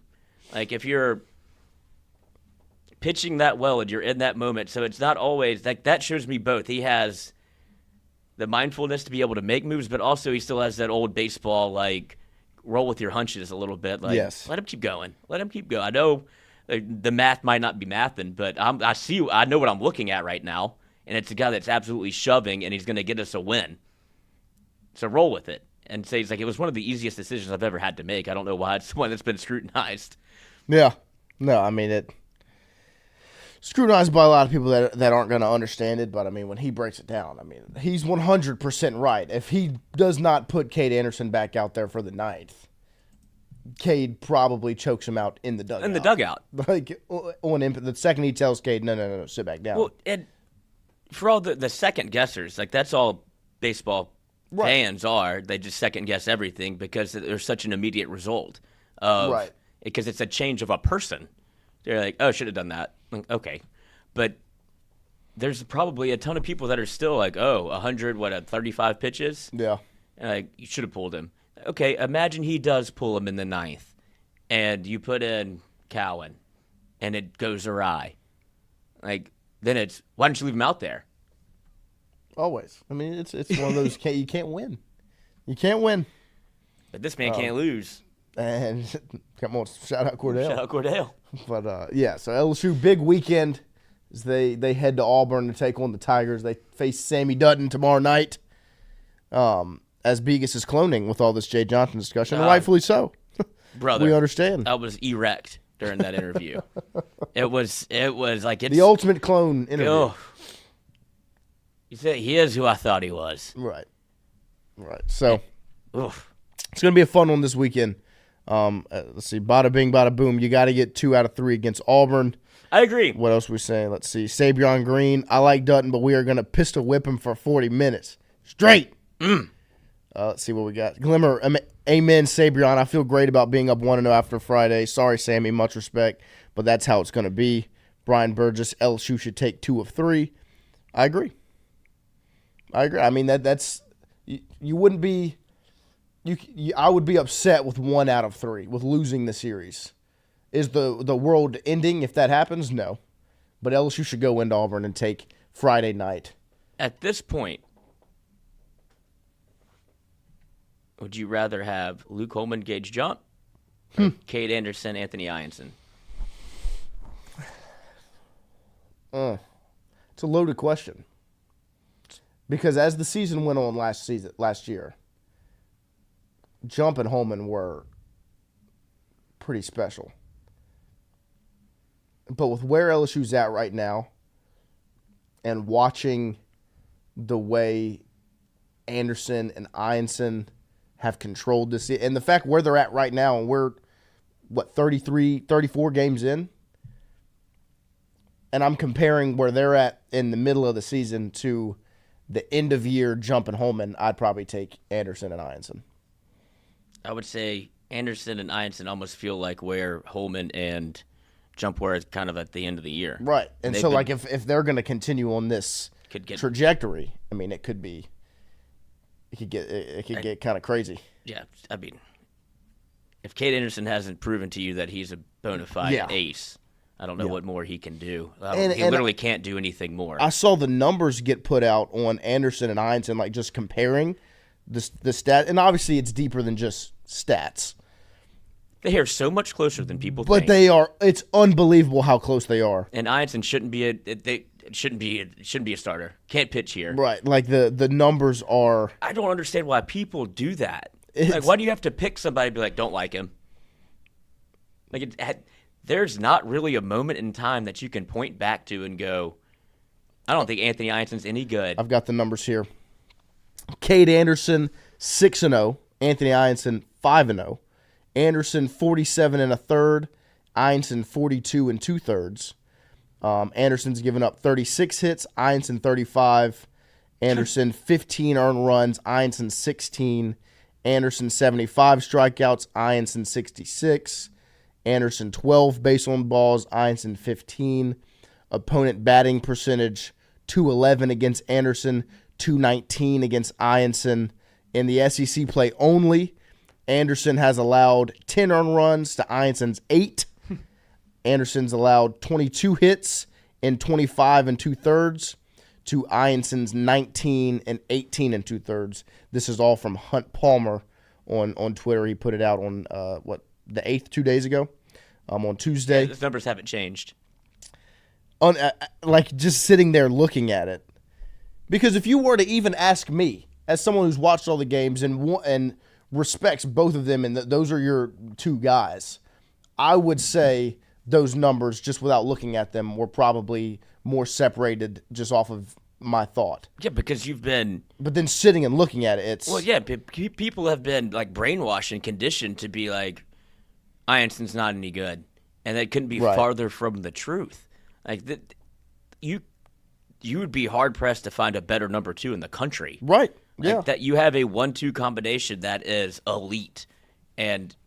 Absolutely. I just don't know what people have been looking at to say, don't trust him, can't do it.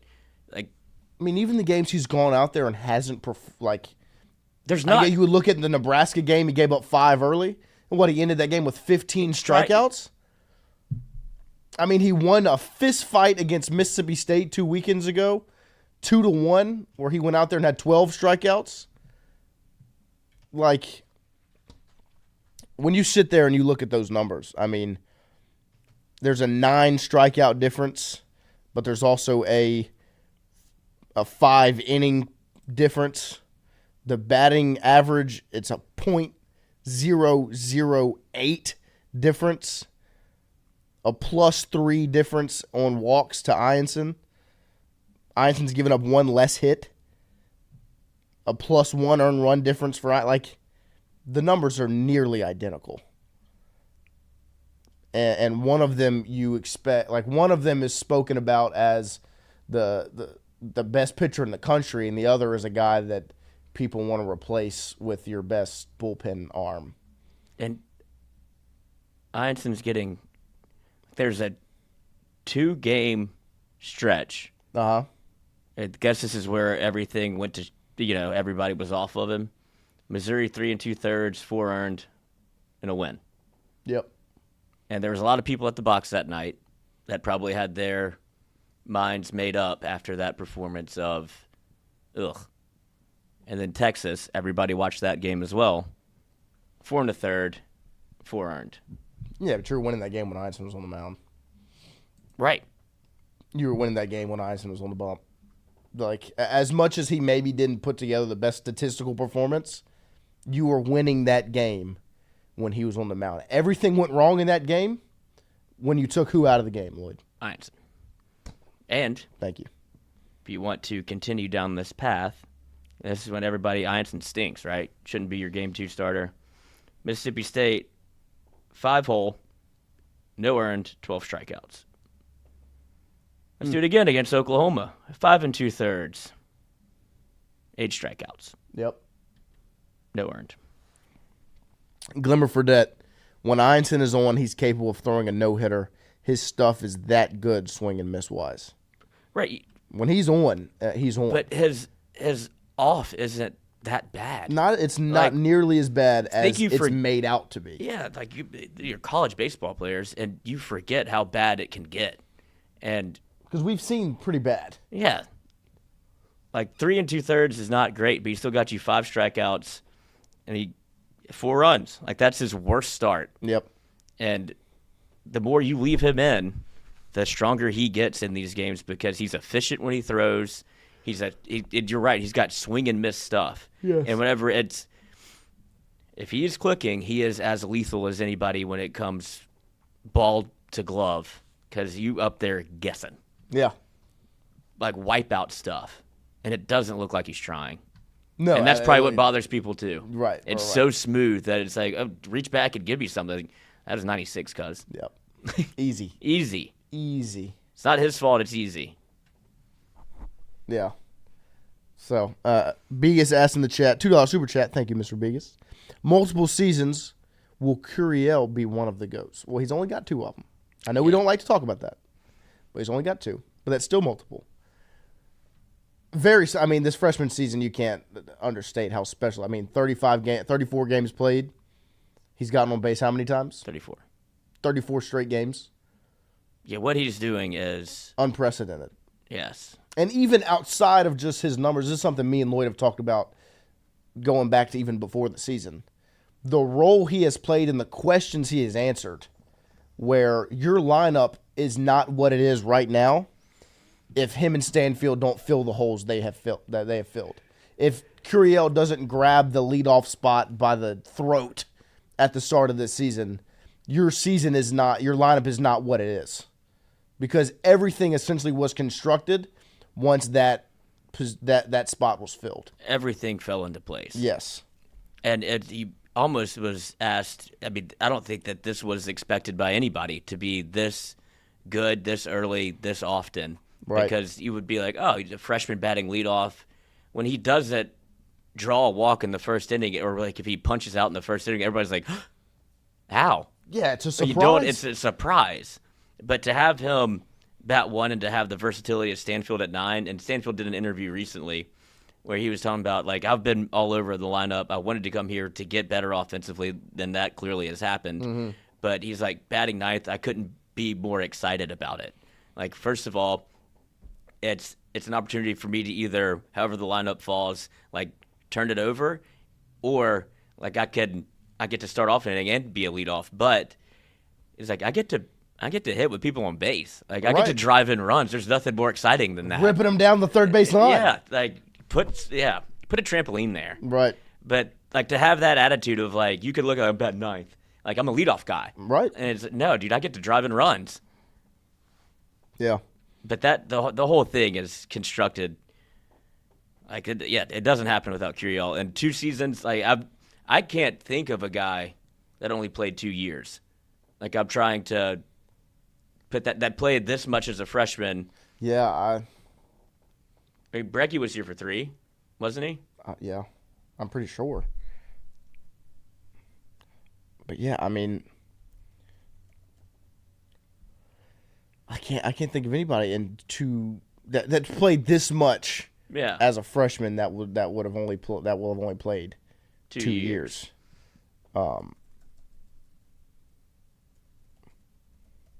Yeah, I mean it. But yeah, the 2-year sample size is weird. But I mean, if he gets a ring. Yeah, I mean he's with the role that he's playing, and when you look at it the way that we just kind of broke it down of the big picture of the questions he answered by taking that role and doing it to the level at which he's doing it. Like, Bear is never going out there to hit without seeing every pitch the pitcher has. Yes. Because Curiel's getting 5-6 pitches usually out of the starter, out of the guy. Even when he struck out against Nichols, he saw 6 pitches. Yeah. And so your best hitter in Jared Jones is tracking everything when he's on deck. And there's nothing more infuriating, whether you're playing against it or pitching against it, than seeing a guy foul off, take, foul off, and you're like, Jesus Christ, dude. And then eventually somebody's going to make a mistake. And Curiel punishes you every time you leave one. Yeah, 3 seasons for Breggy. Yeah. But, yeah, I mean, at this point, like, I got to play out, but very impressive what he's done. Yeah, very. I mean, Dylan Cruz will kind of be in the original DC is a guy that's kind of on a different level. And that's going to be the comparison for Curiel. But, I mean, what he's done as a freshman is beyond impressive. I mean, just from the big picture standpoint of everything has fallen in line.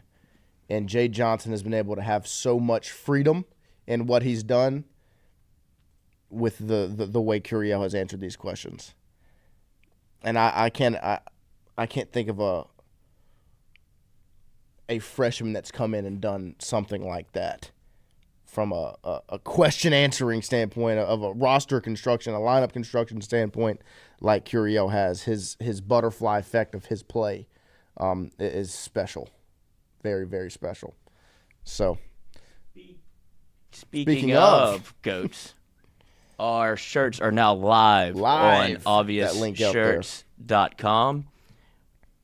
shout out to my brother for putting all of this together. This never would have happened.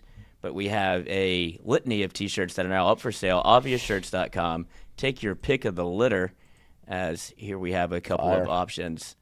We're talking about goats. This is for, obviously, that 3 will never be worn again. Yeah, never. And rightfully so. That is one of the options that you have, but all of these are for sale. As you see, baseball is better in Baton Rouge. Drop the link in the chat. Just dropped it in there. Nice list of, if you don't know these dates, I'm sorry. If you don't know what those years stand for, do your research, please. We saw this one. We have the Pin Goblins, which is self-proclaimed by the bullpen. Yep. So if that gets hot, that'll get selling. And then we have this one for Kate Anderson. Fire. So a couple of picks there. Support LSU baseball. And if these go well, support the show, obviously. If these go well, we will continue this trend. I mean, think about how much fun football season can be. We already have, the think tank is on it. If these baseball ones get rocking and rolling, I mean, football season will be an endless supply of entertaining content on these T-shirts. So definitely give the website a look. I dropped the link in the chat, obviousshirts.com/collections /Baton-Rouge. And if you just go to the website and go to the collections page, you'll see Baton Rouge on there. Yes, which is very cool to see your kind of ideas come to life and have a spot. Yep, pretty awesome on a real website. But yeah, I mean, baseball is better in Baton Rouge. Support the squad, and it's some fire stuff. So make sure you support it so we can keep it rocking and rolling once football season gets here. Because that will be, we're just looking ahead. I mean, football season into, men's and women's basketball, into baseball again, and then it'll only grow from there with all of the things that it can become. So make sure to support it up front with some entertaining stuff. And we're going to keep ironing out these ideas of cool things to get out for you guys. So we appreciate y'all's support, obviously.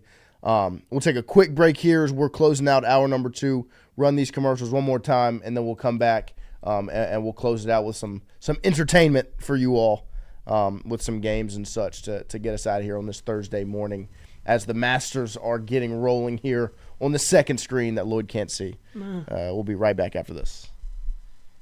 At Auctioner, we know healing is a team sport. That's why we've partnered with world-renowned orthopedic surgeon Dr. James Andrews to create the Auctioner Andrews Orthopedics and Sports Medicine Institute. Whether you're a professional athlete or a weekend warrior, our team of specialists are dedicated to getting you back in the game. So whatever your reasons are for reaching your personal best, we've only got one. You. Auctioner Andrews Institute. Long live you. Click Here Digital, the home of the Jordy Culotta Show. Online at clickheredigital.com. If you're looking to set Google ads, set social media campaigns, learn about SEO, display video, or even creative, Click Here Digital has the answer for you. Online at clickheredigital.com or email me directly, Jordy at clickheredigital.com.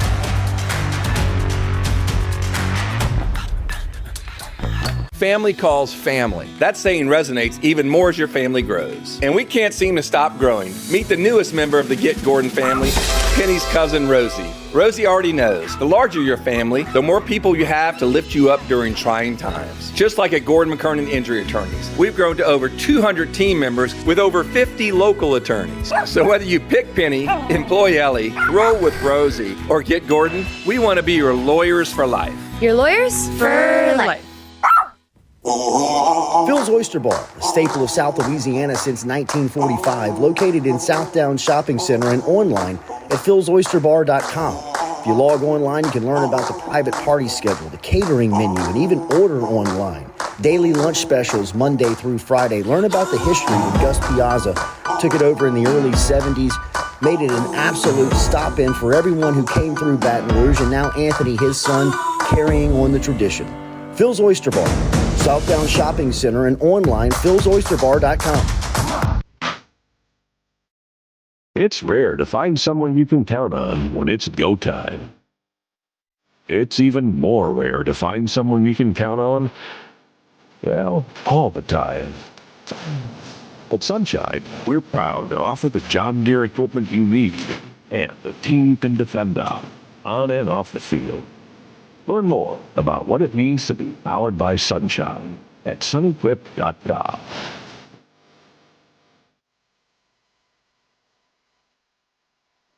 Thought you would quit, may bend but never break. Your cloth is legit. When you return in rare form, they all gonna be sick. You ever seen a living legend? Just know that I'm it. Slow grind like IT, just know that I'm it. Now I'm back up in my bag, I'm giving them fits. Bounce the bat like John Morant, you know that I'm lit. Making plays like Jack Bash, I'm never gonna sit. Had to be patient, so I waited for the situation. Now that I'm focused, I'ma take it with no.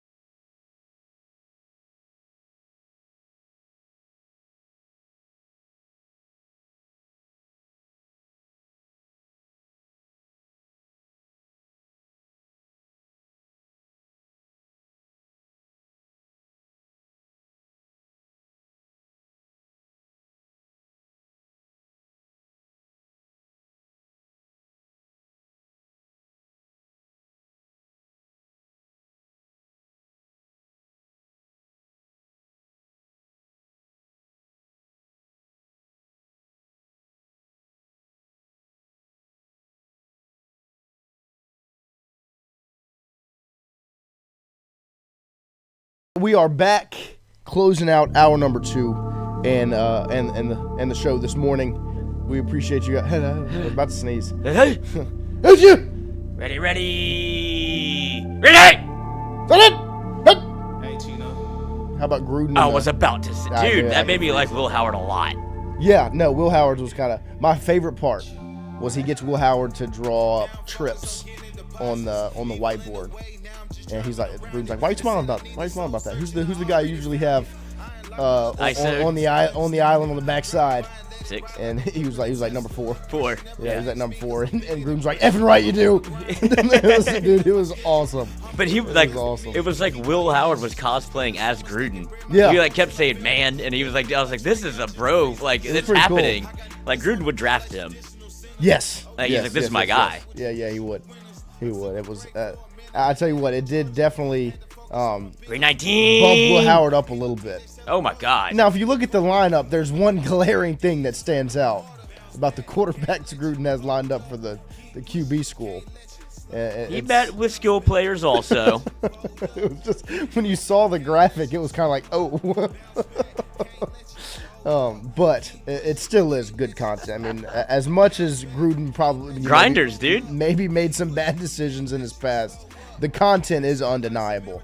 Of how cool it is. He even called Riley Leonard out. He put a TikTok up on the screen. Will Howard introduced him to Young Boy, and the next day Gruden's like assistant walks in videoing him. He's clicking through film with Young Boy playing in the background. Dude, the comments to the Young Boy is like, Gruden does not need Young Boy in his life. No. The last thing, he's gonna love him. Yeah, that's like he's gonna fall in love with it. And Gruden, so back in the news again, wanted. Yep. So it was definitely great content, and like, I mean, Gruden is exactly right. There's a reason Will Howard is smiling about the backside receiver that's on an island, because Jeremiah Smith is pretty special. Cruz having 110 hits in 23 is absurd. Yeah, I mean 286 total, and 110 of those coming in one season. Pretty impressive, don't you think? God. Andrew Messina, nothing but whites. Yeah. At the FFCA with Gruden. It's Gruden grinders, dude. Yeah, I mean, he has an archetype. That's for sure. Whole lot of Derek Carrs. God. Yeah. Yeah. I mean, well, he met with. I mean, how do you think he learned about the Migos? Right. Love me some Migos, man.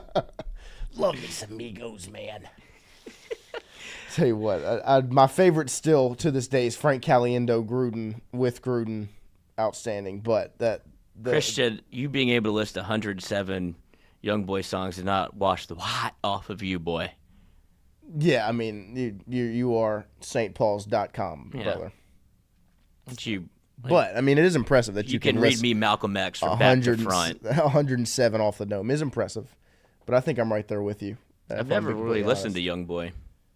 Yeah, well, I missed the boat. No offense. I'm too old. Yeah, it's a little past. I mean, Young Boy like dropped when I was, I think, a freshman was when it really started. What year was that? 2016, 17? Yeah, 2016, 17. It's my freshman year of high school. So that's when like I really, 38 Baby, the first album I truly listened to, and then as it's gone on, my high school years were controlled by him. But shout out to Christian. That still is an impressive number. But we're gonna get to some of these games. We do a little athletic connection here this morning. What if there's a Sporkle for Young Boy? Do it. Look it up. That's a great idea. No, but then I don't get to play. No, look. No, I mean, we can do a Lil Wayne one. That's your Young Boy. Yeah, that's right. I have high hopes for the Carter 6. Call Christian Little Top. Slamito. Kentrell Golden is the government name. But how do you know that? How do I know that? I mean, because I've got you got to know all the names of NBA YoungBoy. So many. YoungBoy never broke again. Christian, I'm as white as they come, but YoungBoy happens to be my favorite artist. There you go. I would have put you down as a that's like Ron jelly roll guy. That's like Ron listening to like Keith Urban. Yeah, that's a good comparison for Christian being a YoungBoy guy. It's like, why is Ron's favorite band NBA YoungBoy discography quiz? Let's go. Name all NBA YoungBoy songs quiz. Let's do it. Pull it up. This is, the views are going to drop, but Carl Dunn, no love for, of course there's love for Boosie. 497, we're not doing that. 400, a complete discography, wow. Yeah. I could definitely put a hurting on it, though. I'll let you do a few. I could definitely put a hurting on it. That's crazy, 497? Yeah, let's do that first, but still, 497 is crazy. I wonder how many Lil Wayne has. It's probably up there. If you count all the mixtapes? Yeah. But YB went on a stretch when I was in high school where he was dropping every month. Now, the biggest knock is they all sound very similar, and they do. But to me, it's just... Never broke again, don't fix it. Yeah. If it ain't broke again, don't fix it. That's for sure. Me and my friends we were driving back from the ULL an LSU baseball game in that midweek where me and Lloyd hung out. It was YoungBoy the whole ride home. Sabron's about to bump some Webby after the show, of course. We're gonna close it out with a strong performance show on the Athletic Connections, and you'll be able to celebrate with whatever artist you choose. We're not timing ourselves. Stop. I thought about it, because then we have something to go for, Yeah, I guess we could at some point. I think we're starting to get. Yeah. Okay, DTCBP WR. Defensive tackle, cornerback, punter, wide receiver. What's the A? I have no idea, but that's just put to throw you off. Let's see. Fumble, bobble, juggle, muff, juggle. There we go. Rom Couples player. Come on. We should have timed this one. Yeah. Crown play A double. We should have timed it. Should have timed it. Triple A, triple crown, triple play, triple double. We should have timed that one. That was... We just absolutely That was rolled an absolute wrecking crew. I mean, talk about regretting not putting the timer on, man. I'm going to go back. I'm going to watch the time on the live stream. See how fast it went through that. I'm going to time it right now because that was some of our best work. Let's see. I'm going to do a stopwatch. You click off the timer, and I'm going to start once you get it. Once you get all right, there we go. I'm starting now. Let's see what our official time was on that because I feel like you might not finish the sentence. Pretty impressive. I feel like it's definitely under a minute because we rolled straight through it. Fumble, juggle, bobble, muff. This was an impressive performance, but yeah, we're gonna go under 40. 33 seconds. And I started a little early on the time. Yeah, I would say that was probably about 30. Yeah, because also to like orient it and everything after I hit play. Yeah. That was probably our best run. Shout out. That was good stuff. Biggest does not want to go. Just don't make me work yet, please. We'll run a little something else real quick. We'll do something else. There's got to be a harder version of sports connections. Here, play your young boy. It's just real connections. For a little bit. Can you read this? Oh my gosh, yeah, I can. This is unbelievable. So 38 baby, just put 38 baby because he had the namesake was. Oh, whoa, was on there. It makes it a little bit easier putting the album name. I forgot listed. to click keyboard enabled. There you go. 38. So 38 baby. I ain't hiding. I wonder how this is going to go. Gravity. Gravity. What else was there on that one? It's tough when you put me on, when I'm on the spot. Yeah. Up in Blood. That one had Boosie in it. Up in Blood? Up in Blood. The one with featuring 21 Savage was Murder. Oh. Just straight up. Killer. Nope. And then I'm trying to think what else on the Jail. 38 Baby album. Let's see. NBA. See if you can just throw some random stuff out Yeah. there. You can do Murda. That's one. Just A. D-A. That's one later on. Trying to think what else is on that 38 Baby Villain. album. Oh! What'd you do? One. Villain. Do Like Me. Let's see. Scroll down a little bit. Just so I can see the rest of the list, because it's quite a long list here. If you can't scroll down, that's okay.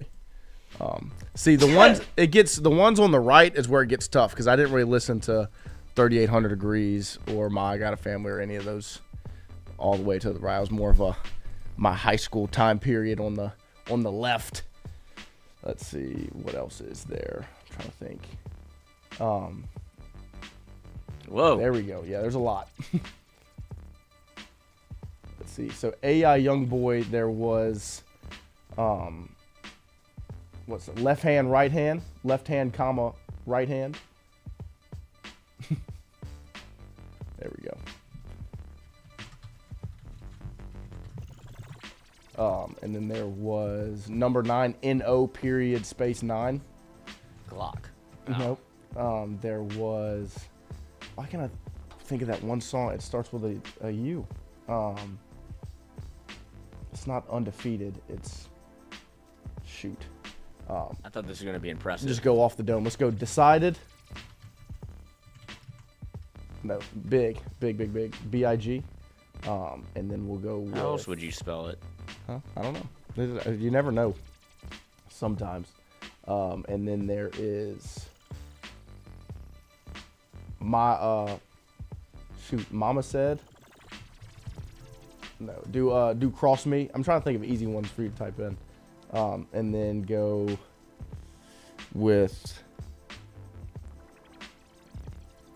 shoot, this is so much more difficult on the spot. Not looking at it. 38 Baby 2. Then you can do Time is up. Carter's Son. I'll put that There one. you go. You like that one. I was trying to think of that one for you the whole time. There you go. All right, let's do it. You want to do Sporkle? Yeah, do a Sporkle. Should have waited for Christian. Yeah, we'll run it back with Christian. Christian's definitely missing. Feels like he's getting. He's got a little FOMO on this. Wait, so I can both sit here and struggle. Yeah. Where's Christian and his 107 song titles, That's right? what I'm saying. Everything's a little bit more different with the I'm pressure better. rolling. My favorite thing to do is to hear the song start and name it on the spot. That's my favorite. We obviously can't do that on here. You could do it for social. Get flagged. Yes, 100%. It could be a social idea. It would be good to get the players involved, because if you listen to some of the practice videos, young boy is quite the common reoccurrence on the practice clips. I always have to mute something from Christian's videos because when they go through the segments of the offense going down the field, there's always music blaring, so I have to mute it so we don't get flagged. With all of the young boy and the Boosie and the Webby that's being played at practice.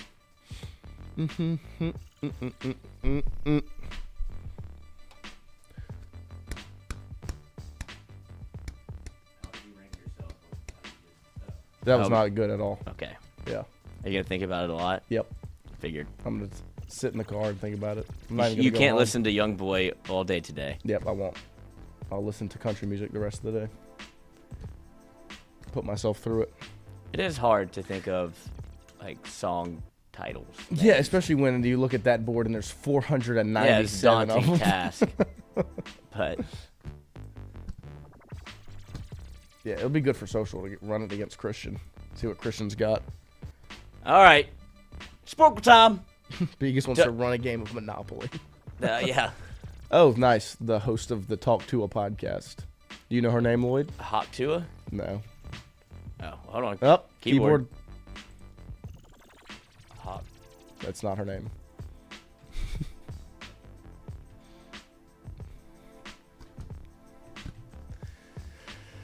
I believe her name is... It's Haley Welch. Yeah. I know it. Of course you do. I got God on the Hawk coin. The Hawk coin. The first 2 humans to walk on the moon. None of them. Neil Never happened. Armstrong.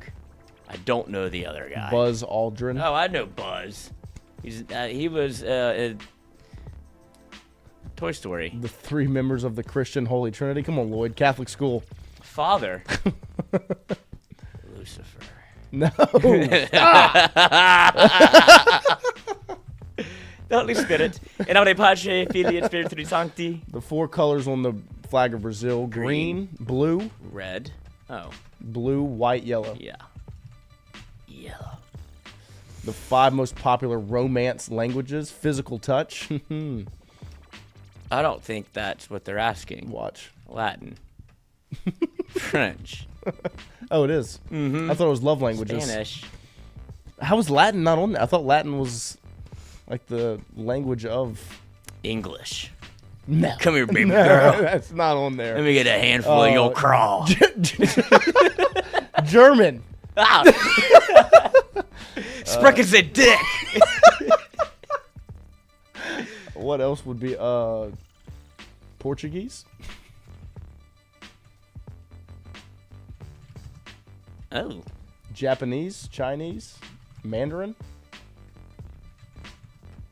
I mean, I've never been romance. Sometimes Italian. Sometimes you are the lady boy. My dad watched that for the first time last night. He actually, Max was in the, and Max is 18 years old. He's old enough. But it started, and Dad was like, "I'm not watching this with him in here." So you watched it again? Or Huh? He didn't watch it? No, he stopped it until Max. How far left. in? Like when he said, I got him ready for it. I was like, let me know when you get You have to film it. When Sam Rockwell is on the screen, let me know so I can come back and watch you watch that. Because I was like, it's the most unbelievable dialogue ever. I guess it's dialogue. It's a monologue. It's unbelievable. If he hasn't watched it yet, film him watching it. Yeah. Oh, we need one What's more. the last language? I'm trying to think of Irish. Irish isn't a language.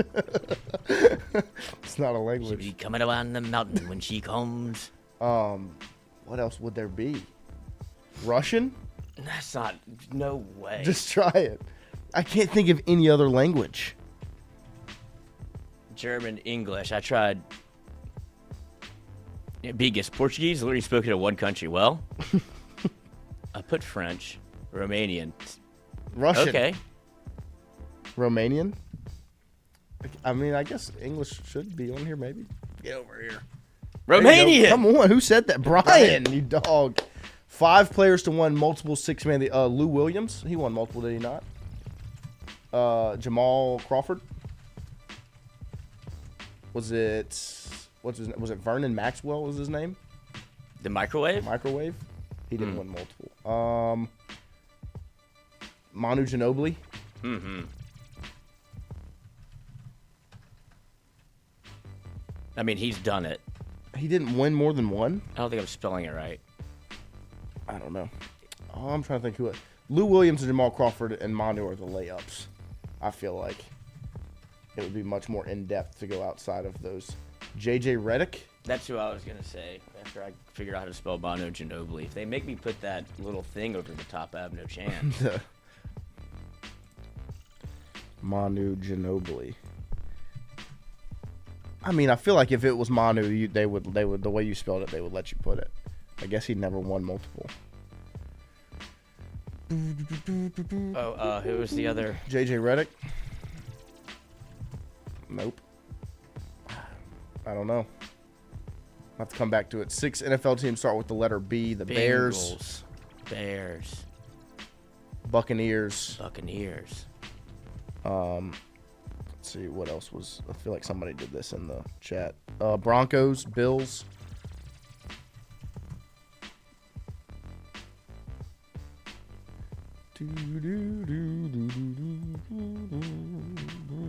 There it is. Bills, and then there's Uno Mas. The... Gosh, I cannot think of one more B.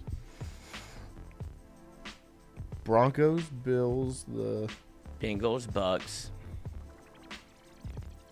It's definitely not in the NFC South. The Texans, Colts, Jaguars, Titans, Rams, Chargers, Seahawks, 49ers, Raiders. Shoot. What other team starts with a B? Why is this happening right now? It's unbelievable.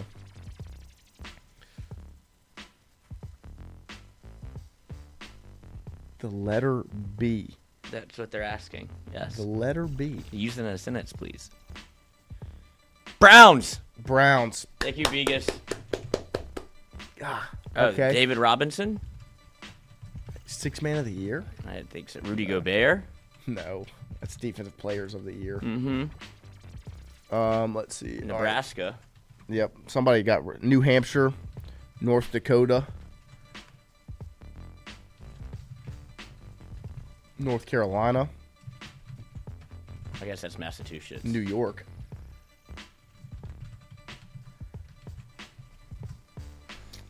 Let's see. I feel like if there's any more people got rolling in here. New Jersey. Yep. Nevada. Yep. These letters are going to be the death of me. Yeah, gosh. Other states that start with an M. I mean an N. These letters, I have so many alphabets. NBA Youngboy. NBA Youngboy. New Orleans, not a state. Oh, I did Nevada. Got Nevada. So we're missing one. Nebraska, Nevada. Yeah, I'm missing. Got New Jersey. New Mexico. Oh, Shout out Monster Mile. There we go. Okay, the 10 most consumed seafood species. Crab. Rangoons. What? Crawfish. Shrimp. Crayfish. So, I mean, shrimp. Oyster. Tuna. Catfish. Yeah. Alligator gar. Cod. There we go. Salmon. Yep. Sushi. No. I don't eat a lot of seafood. Trout. Mike Trout, shout out. Back. Snail.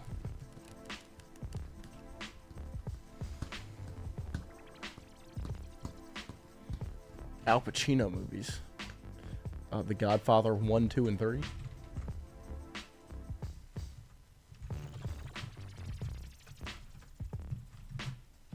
And Nope. Apparently that one stinks. The Irishman. Okay. Any Given Sunday. Scarface. Yeah. Nope. You gotta fight for that inch. Sardines. Tilapia. Tilapia. Oh. Tilapia. What else we got? Halibut. This is Begus getting in his bag. Sea bass. Nope. Kick his ass, Seabass. Landon Barone just hop in the chat.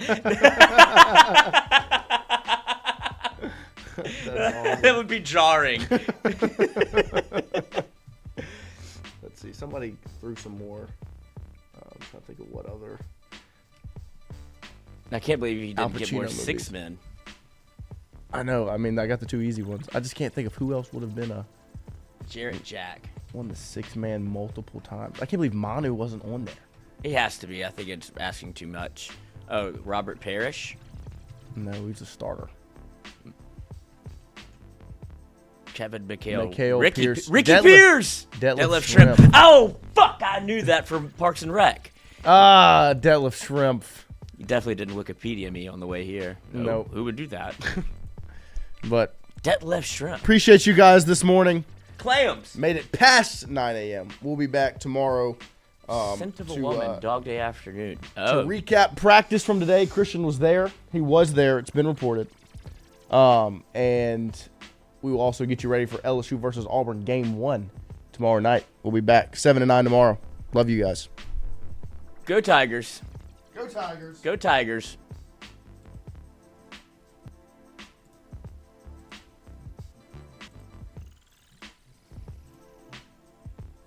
What is going on in here? That's